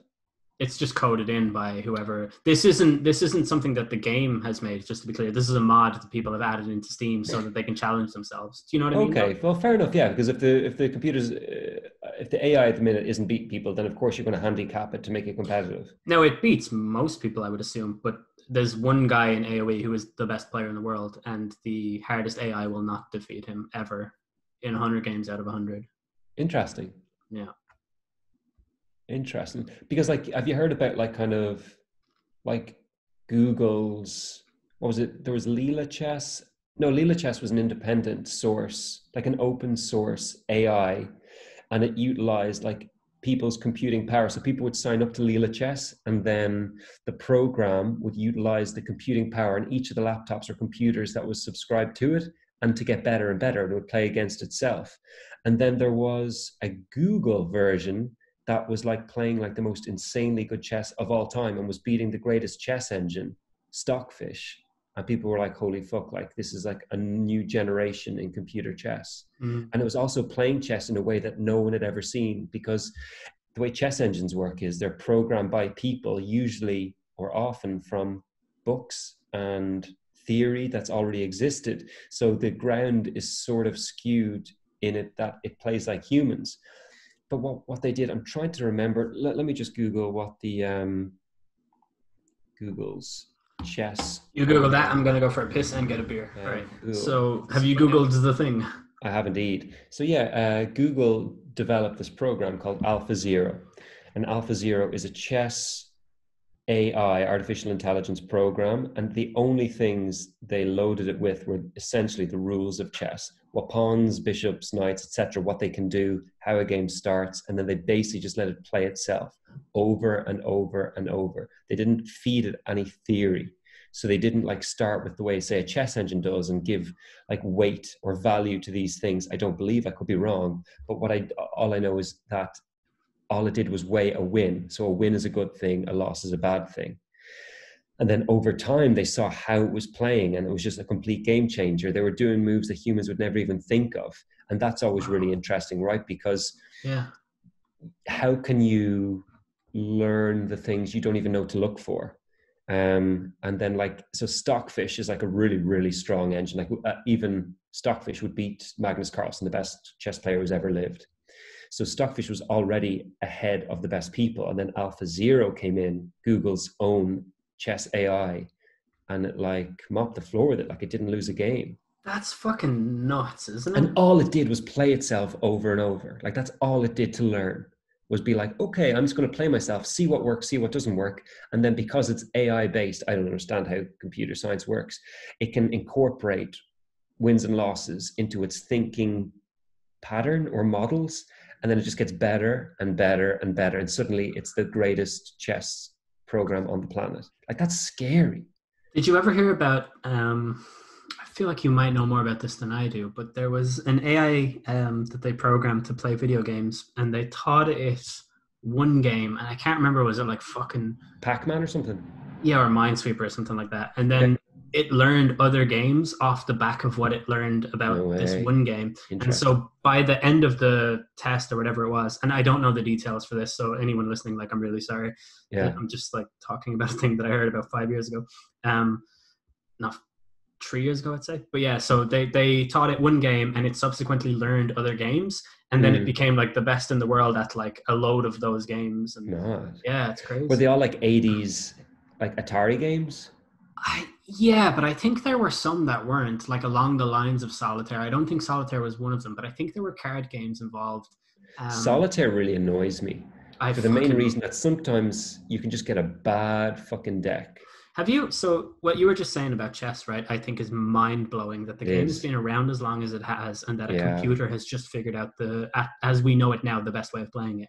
Have, 100%. No, have you it certainly ever has. have you ever heard this thing about how if you take a deck of cards and throw it up in the air all the way that they land, or no, it's not even that. It's not even as complex as that. It's that when you shuffle a deck of cards, Yeah. the likelihood that anyone has ever shuffled a deck of cards that have landed in the exact same Yeah. order that it's like impossible. Yeah. Yeah. Yeah. It's like never happened. Like in theoretical mathematics, Yeah. Yeah. Yeah. no two shuffled Yeah. decks of cards are ever the exact same, ever in the Yes. history of the world. It's Like, 52 factorial. Like if you wanted to calculate it mathematically to see if, so is the it? chance, so if you have a deck in any particular order, just imagine you would shuffle it yourself, say, oh, for an hour, Can and I then just just, test my maths knowledge and ask you, is it yeah, to get that number? Do you multiply 52 by 51 by 50 by 49 by 48? exactly, exactly. Oh, yeah. Good man.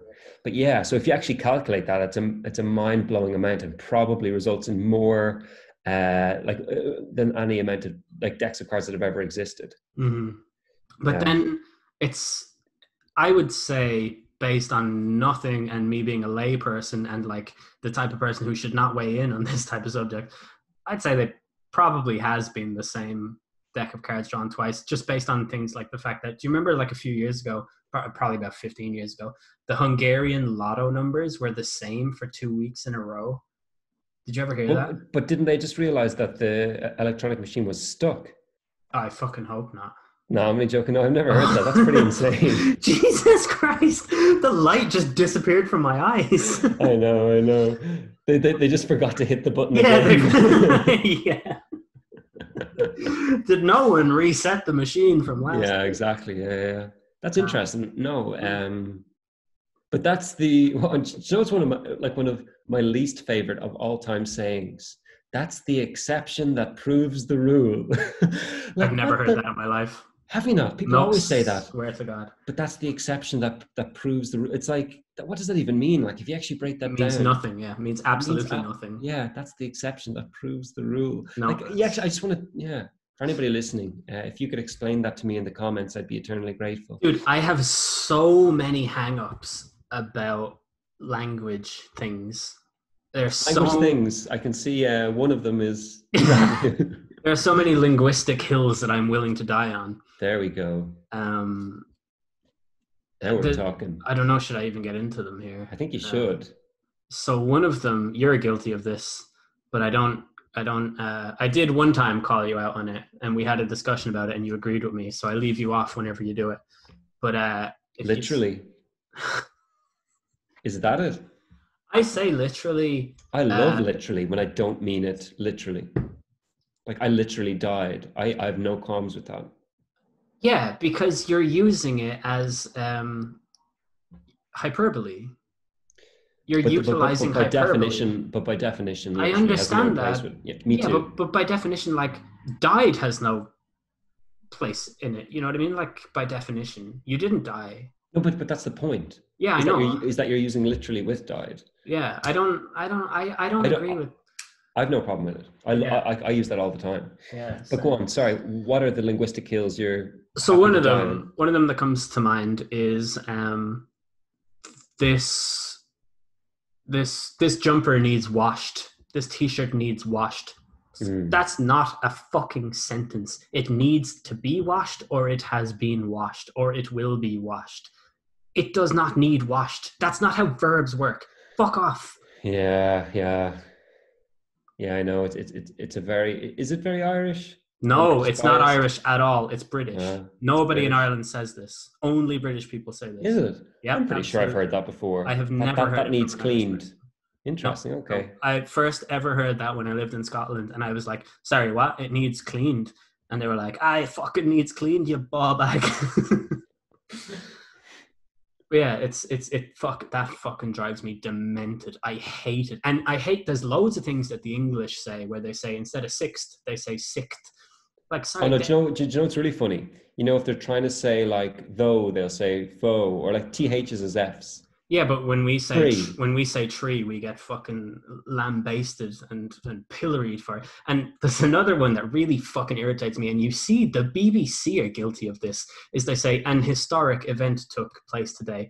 Listen, lads, there's no fucking N if it's followed by a word that starts with a H, unless you're a Cockney. It's not an historic event. It's a historic event. Why are you saying Yeah. an historic event? Like, you sound like a fucking moron when you say that. Honestly, it You sounds should so write into fucking. them. Well, no, but it sounds thick. Like, I just like, I don't know. Not Do you having know it. what I hate?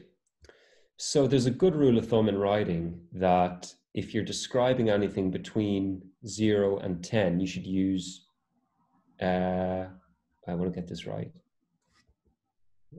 Shit. What is it? So there's one you use numbers for, and then after that you should use the words.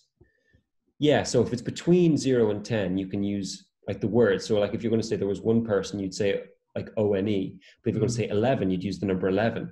But you should always try to pair them. So if it was there was between 1 and 11 people, you shouldn't like write one and then have like the number 11 or whatever. I You know what I agree with mean? that. I But do they that. but they do that all the time in the news because in their mind the rule is that okay, between 0 and 10 it's this, and then but it looks so disgusting when you have Yeah, like a it word written does. out and then numbers laid out. I Looks so ugly. my gut instinct is to always just write the number out. I don't know Yeah, yeah, why. yeah. I But I like yeah, once you're consistent about it, I think it's fine. But like to have like the word ONE and then the number 11, it's like, what the there's hell? there's another one that really fucking annoys me. Actually, there's two more. So one is I think this has changed. You know how people say what's the word? Irregardless now, Yeah, I know. which is stupid. You've got two things that are you've got ir and less. Yeah, Therefore, like exactly. if you add both of those to the word regard, they cancel each Yeah, other yeah, out. yeah. Irregardless means like the opposite of what you think it means, Yeah, and also it's just it's a non thing. yeah, To use exactly. my vocabulary, it's a non thing. Yeah, yeah, yeah, It's a certain kind of nothingness. But yeah. something else is happening to the word debate in that sense, where people say, I'm debating going to get a packet of crisps.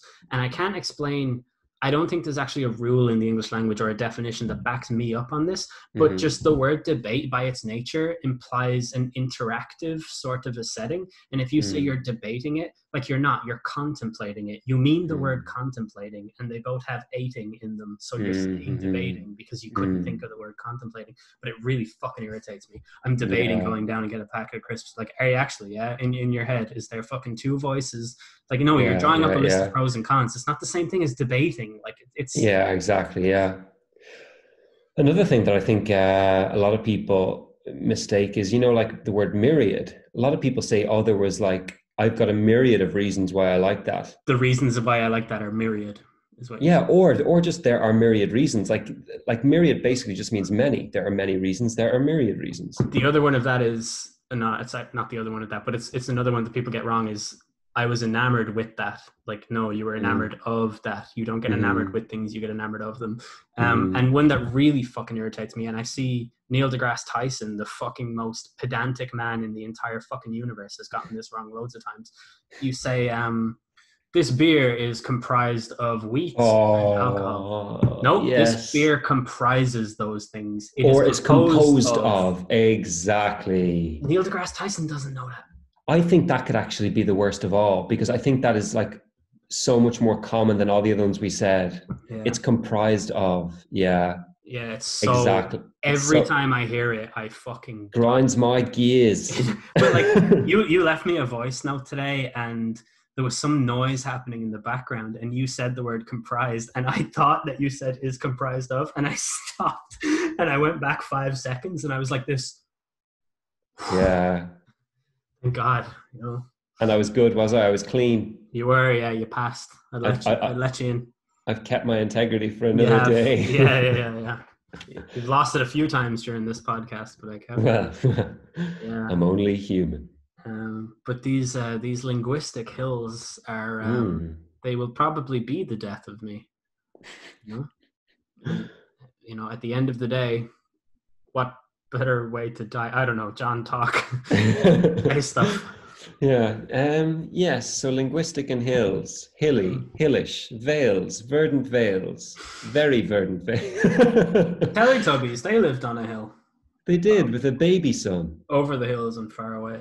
Yeah. A very weird show. A lot like, do you remember the Morbegs from Morbeg Land? Yeah, they're not a thing. The Brits don't know what they are. They're only an Oh. Irish thing. Yeah. Well, if you want nightmares, Mm, YouTube Morbegs. they need help to understand. Yeah, yeah. Do you remember the Poddington? Yeah, we just delve Remember? into like Do you remember Bananas in Pajamas? They're that was fucking. brilliant. Yeah, yeah, But yeah, so that was a good discussion about linguistic hills that I would die on. yeah. I, Yeah, I think we just got some stuff off our chest in terms of what pisses us I off. feel about 180 pounds lighter after that. Good, good. Um, Yeah. I just call okay. that the effect of Brexit for me. That's a good one. I'll allow it. Yeah, we don't want to get into what I think about puns, I suppose. No. Uh, Yeah. Punitive measures for all puns. oh, look, it's Rapunzel over here. Oh, look, it's Beardy McBeardy Wow, face. you got me. I have to say, I look fantastic. Yeah. I feel bad for people coming out of this lockdown that don't look as good as I do. Like Mm. it's going on. Anyway, let's talk about movies because we talked about music way too much. So, do you have any movies that you have turned to in the face of this lockdown period? Well, I will take that as a no. Have I any movies? Yeah, but I'm just trying to think about what the best one to talk about is. Okay. Um, like I did watch The Shining, and The Shining obviously kind of resonates now because he's essentially a man who gets cabin fever and goes crazy. And I think a lot of people listening will probably have felt the same way, although hopefully they won't have carried out the terrible atrocities that Jack Torrance did. Hmm. But there's so many different, I think, aspects to that book that are just so brilliantly done. And also, I'd say I don't actually know which I prefer between the book and the movie, and they're very different, which is a lot like, or rather, a lot of Stephen King adaptations Mm-hmm. take on different forms when they're depicted visually, because I think he's a very visual writer. But because of that, it's very hard to portray that in movies sometimes because he utilizes the imagination in a way that's really hard to make use of in kind of from a visual or cinematic point of view. And he just does such a brilliant job of hinting at things that sort of creep up on your shoulder while you're reading, and then suddenly like you're just faced with it. Mm. I just think it's brilliant. But yeah, like a literal lockdown in The Shining, going crazy, the virus of kind of paranoia and delusion affecting him, and the impact that can have. And why is there absolutely no effort being made by governments in any countries to ensure the stable mental health of the people they're like demanding, say, for a while? Maybe not so much anymore, but like stay inside with people, say, for instance, like large families where they're on each other's toes and each other's faces for super extended periods of time. That wasn't healthy at all, and expecting that to go well. And then you see things like domestic violence rates like skyrocketing. I will say the Dutch government. Have you seen the statement they made? That people need to find a sex buddy. I did actually. Yeah, that was in the BBC. It's Yeah, a strange one. like yeah, no, it wasn't so much a sex buddy as much as it was if you do find one, just keep it to one, or like Mm-hmm. just yeah, maintain a single sex buddy relationship, which other Obviously, people call boyfriend and girlfriend, but like to the Dutch, it's a buddy. That's they haven't seen my beard, so they don't know how impossible it is for a man like this to keep it be to just one. satiated with just one woman. I've actually had to say to the girls that congregate outside my house, I've had to be like, look, you're supposed to be social distancing, like keep 5 meters apart.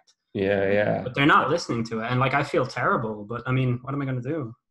Yeah. Just an unfortunate consequence of being this good looking, Like I And then didn't you like ask. you trim some locks off and throw it out the window and like Yeah, fish to a crowd of seals. I wouldn't do that. I don't want to lose my power. It's all in the beard. Yeah, you're like a bearded Samson. Yeah. I thought you were gonna say I'm like a bearded somebody who has a beard. Like why can I not think of a single person with a beard? Leonidas. Yeah, that's the Yeah. second time you've said that I'm like him. So I really Actually, it's the appreciate first time. The first, the other time I said Leonidas, which was his that's. ugly, shorter, fatter brother. But yeah. We have also arrested your older, bolder, fatter son. Oh my God, The Simpsons. Like that is something like if you wanted to spend hours upon hours doing something constructive, productive, and enormously worthwhile, just watch the first 10 seasons of The Simpsons. One of my friends made a. Have you ever heard of the rapper Future? No. He's a rapper, but The rapper he's Future's a rapper. he's been on the scene for about 8 years, I'd say, in terms of like mainstream recognition. But in the year 2015, Future went fucking crazy and released like an album or a mixtape or a demo or some shit like every single week, and it was fucking insane. In And was it like good quality? amazing quality. Like if Wow. you like one of his songs, you will like all of his songs. He's like the ACDC of rap. Like he's just fucking incredible. Every single thing he does is a home run. If you like it, if you don't, you won't. He raps in auto tune to these real like codeine. I can only call them like condensed beats. There's like no room I for the mean, beat. codeine. Um, do you know this thing about how every rapper is on codeine right now? No. Okay, well, every rapper is on codeine right now. Do you Why? know? Do you know what lean is? No, what is? Lean. Have you ever heard of that? It's a street name for when people get cough syrup, the codeine cough syrup, and take really high quantities of it with like Jesus. Jolly Ranchers and stuff in it. Do you know why codeine is in cough medicine? Because it relaxes all. It's a muscle relaxant, I would guess, or something along those lines. It's an antitussive. What does that mean? That means it stops you coughing. Would muscle relaxant? Not really, no. So it'll be Ah, more specific. Yeah, yeah, yeah. fuck off. So So. like,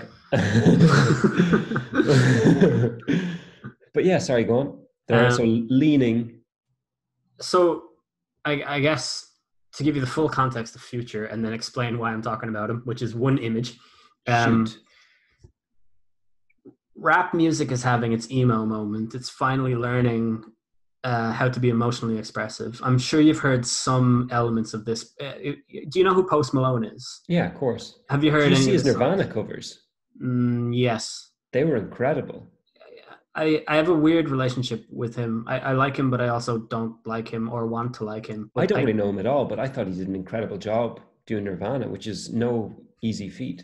I feel like I just wish he made rock music and stopped vampiring from rap. He's Yeah, not a rapper. I don't want him associated with rap. word on the street is that he sort of started off that way, but then he like went to where the money is. I'm I sure don't you're know. well aware of the word on the street in the rap game, Doctor. I lean this way, I lean that way. I don't think you were kidding when you said you met Dr. My Dre rap before. name is Tower of Pisa. Because you lean and you know what lean is, and lean. I will give it to you. You've tied that all together very well in a pretty little bow. Like, well done. Anytime, babe. All right, that's weird. But so rap is having its emo moment. Rappers are learning that emotions exist, but they are not dealing with them in a cathartic way. They are instead choosing to suppress them with cough syrup and Suppress Xanax what with that? emotion. Interesting. Okay. Rap is opening itself up to the concept of depression, I would say. This is like, for the listeners, I'm being like semi-facetious, but also like fairly serious with what I'm talking about. I just realized how white I sound. Do you not think like Eminem, like to use a putative example, delved into Yeah, the but I think like Eminem's. self-harm, depression, suicide? Absolutely, I do. And I would say he's part of the reason that they're able to go and do that now. But I think that Mm. like with the exception of Eminem, there are very few. Like I can think of like even Cage or like there's a few underground rappers you could point to who were happy enough to express emotion through rap, but I really think that Kanye West with 808s and Heartbreaks and Drake were two guys who showed that you can make club bangers that are still filled with emotion, negative emotion specifically, right? Like you had like LL Cool J was making jams about being in love with a girl, or Nelly or whatever. So to summarize, you think that rap is now commercializing negative emotion?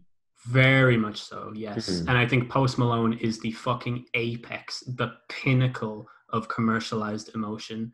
And that's Negative not emotion. negative emotion, sorry, yes. Mm. And that's not even to say that he doesn't feel any of the stuff that he sings about. It's just that Mm. is absolutely what he is that he's a Mm. conduit through which negative emotion is expressed in rap. Mm. But without Future, you would never have Post Malone getting away with being on stage singing songs like "I Fall Apart." Interesting. Future laid the groundwork for all of that stuff. Every single SoundCloud rapper, in my opinion, would not exist without Future. Mm. Future was the guy who. So Kanye made an album in 2007, I want to say, called "808s and Heartbreaks," where he sings a little bit, but he's got auto tune, and it's a very Mm. weird kind of sound, but it sounds condensed and claustrophobic and Mm. um, I don't know. It just sounds trapped, kind of, Mm. and it works on a symbolic level because oftentimes what they're talking about is how trapped they are. I know that sounds Mm. so pretentious to people, but like I'm actually explaining a thing that's happening in hip hop music here. But Future really, really, really like, as he says in one of his mixtapes, he took the game and he ran with it. Or sorry, took the pain and he ran with it. And he just made songs that were just a man bearing his soul, like talking about how numb he is because of how much codeine he's taken to suppress all the fucking pain that he feels. Talking Mm. about like simultaneously talking about how many Lamborghinis he owns while talking about how much he hates himself. Just doing all of these things. Yeah. And he just released mixtape after mixtape, which, for want of a better term, like a mixtape is an album. The only thing that separates it is what he says, basically. So, Mm. like, I think he has like 6 albums, but to me, he has like 15 albums. Mixtapes are Yeah. so good; they are of such good quality. Exactly. Yeah, yeah. Yeah. So he will sort of downgrade them with that term, but essentially, like given the quality of them, they're equivalent. Yeah, there's a trio of them. There's like Monster, 56 Nights, and Beast Mode. And Cool names. he's got a track called Codeine Crazy, and it's one of my favorite rap songs of all time. But So he people don't really know how codeine works. It is a mu opioid kind of agonist in that it stimulates your endogenous opioid receptors, numbs pain, but unfortunately you develop tolerance quite quick with it. There's an opioid crisis in the US because of drugs like oxycodone and stuff like that getting prescribed willy-nilly. And oftentimes when you take them, because they'll numb you, you'll sit down a lot, you'll develop chronic pain, you'll become depressed, and the sequelae of using opioids is pretty bad and pretty well documented. But yeah, look it up. That was a very kind of blanket description of the problems associated with it. But obviously, like some people need them, some people are in pain.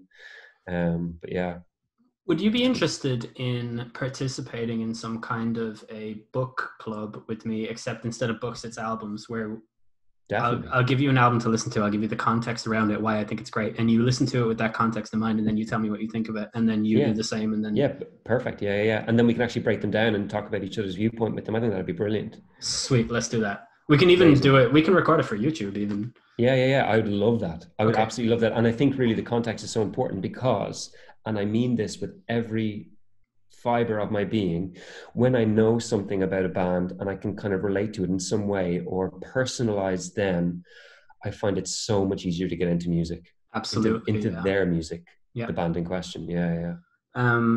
So anyway, to go back to Future, and to tie it back to The Simpsons, this is such good podcasting. We're like expert podcasters here. Yes, we are. Um, if you like one Future song, you will, in all likelihood, like every single one of his Yeah, songs. yeah, yeah. You were saying that's so interesting. And yet, for some reason, every album he makes, he just kills it. Like he Mm, just released one at the end of last week called High Off Life, and it's fucking amazing. And my friend mm. made this meme. I'm not sure if you'll be able to read it on the screen. If I Yeah, just tap the No, that's not going to work, is no, it? no, it would probably be the read it out to me. I know the image, so just read out what it says. Really thought it was God. going to focus there. Yeah, It's yeah. it says Future releasing the same album over and over, and then Homer eating the donuts. Me. Yeah. Never getting sick of it. Yeah. So Yeah. That's a good that's meme, actually. it is. Yeah. And then Yeah. I'll show you one that I made for good measure. It's Homer eating the donuts, and you've just reworded. Yeah, I've changed the words slightly. What album am I even in here? Photos, gallery. Ah, fuck it. I made a meme of like Stone Cold Steve Austin and Vince McMahon like cheersing each other with beers. And Mm. Stone Cold Steve Austin is my depression. Vince McMahon is my anxiety, and The Rock lying unconscious on the ground is me. That's good. Yeah. But yeah, I already know what album I want you to listen to and for us to talk about, and I it's think I know which one I want you to. nice. Should we tell each other or no? Okay. Yeah. Well, Or okay. So who's gonna go first? I'll. You came up with the idea. I'll listen to yours first. Okay, so mine is gonna be "Swimming" by Mac Miller, Okay. Cool. and the context of it is he had a very public breakup with Ariana Grande. He had a very public drug addiction to benzos, particularly Xanax and codeine. I don't know if codeine is a benzo. You're probably going to tell me it's not, but Xanax is, I'm pretty sure. Yeah. Yeah. Um, and then he released the album Swimming, which was about his emotional headspace in that time. Yeah. And then he overdosed and died. Oh wow. And yeah, and that's all I'll say. And Cool. if we each listen to the album and then talk about it, I think that's going to be like a pretty good. We can call it a series, like the album club or something like that. Cool. So Yeah. Okay. Brilliant. Yeah. I'll totally check that out. Sweet. I think that's a really good idea, actually. yeah, Yeah. Brilliant. something for the listeners. A whole new fucking podcast. Yeah. A whole new genre. Yeah, they're so spoiled by me uploading episode 130 of my podcast after fucking 6 years or something. Yeah, so spoiled. But that just goes to show the quality, right? You got to keep them coming back. Yeah. all my listeners are. This is a meme. All of my listeners are. I'm the Atlantic City Massacre, and all my listeners are Al Pacino saying, "Just when I thought I was out, they pull me back in." And at episode 150, I'll show you what's under my lucky cap. Nice. I'll show on episode 150. I'll show everyone. No, I won't. At episode 150, I don't know. Fuck off, really. I'll show you. You're not meant to say that. I'll show you what happens when I press this button. At episode 150. So. I can't. I don't even know what button you pointed to, but I can't wait. I pointed to the button that says Flash. So you guys want to know what Flash looks like? It's the 18 plus podcast. Yeah. I can't wait. It's going to be uploaded to BitChute, so hope everyone's excited. Nah, I can. I don't know. Just listen to. It's not going to be up for about 6 years. So it doesn't really fucking matter, does it? Oh God. Oh. Yep. So is that it? You want to go to bed? Yeah, I think now's a good time. I think we actually pulled a really good pot. I think the energy today was actually much better than the last time.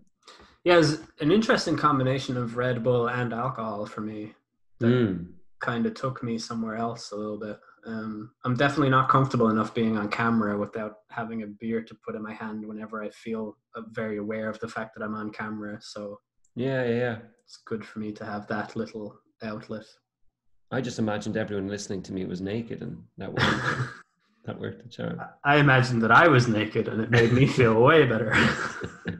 I'm not wearing anything under this t-shirt. Yeah. I'm not even wearing a t-shirt. This is all a tattoo. Yeah. I could see your right arm tattoo quite significantly for a lot of the podcast. Yeah. I'm getting that removed as soon as they make the technology available to get rid of the color red. I think I'll just you could always just like rework it into a different thing. I think I'm gonna get it completely covered and get this arm completely covered too, and just have 2 sleeves. Nice. And you'll never go cold when you're outside anyway. That's the idea, yeah. Oh man. Lucky man. Uh, Well, for some, you finance types are always thinking ahead, aren't you? I don't understand the stereotype about Oh my finance types. God, man. But that's because you're like in the fishbowl. Am I, John? Am I? What was that? All I could see were bubbles coming in. What is the finance fishbowl? What do we do that's so different to you doctors? You rip off the everyman. I do rip off the everyman, but the difference between me and most people who do it is I get enjoyment and fulfillment from it. And it's legal. I have like an approach to working in finance that is better than everyone else because I am better than everyone else. So it's an interesting take. I won't deny or acquiesce to your claims. acquiesce, great word. Mm. I would love if a band made a song, one song where they had the word acquiesce in it, and a second song where they called it acquiesce. Yeah, I'll do it. I'll make an album in the next week, and then I'll suggest it as the album we've to listen to and analyze. Can you imagine you did that? So this is, and I introduce it really mysteriously. So this album, Dr. John and the Mysterons. Check it out. It's just, I don't know. Found it on Spotify one day. Yeah. It was on my MacBook when I bought it. I have no idea who made it, but sure, let's have a listen and see if we can figure it out. The first note, and you're like, I like that. Oh, man. Yeah, all the tracks are like copyright Dr. John. Oh my God, I'm going delirious between Red Bull and tiredness and a horrible foreboding and anxiety I get usually before any work day. I love, it's like one of my favorite things that I'm so open and honest about my anxiety that like I'll explain it and someone will just go, sure. Well, yeah, I mean, that's it, isn't it? I'm still going to fucking live, unfortunately. So, sure. Yeah. Oh, yeah. Anxiety sucks. It does, yeah. And yet I do so many things that amplify my level of it.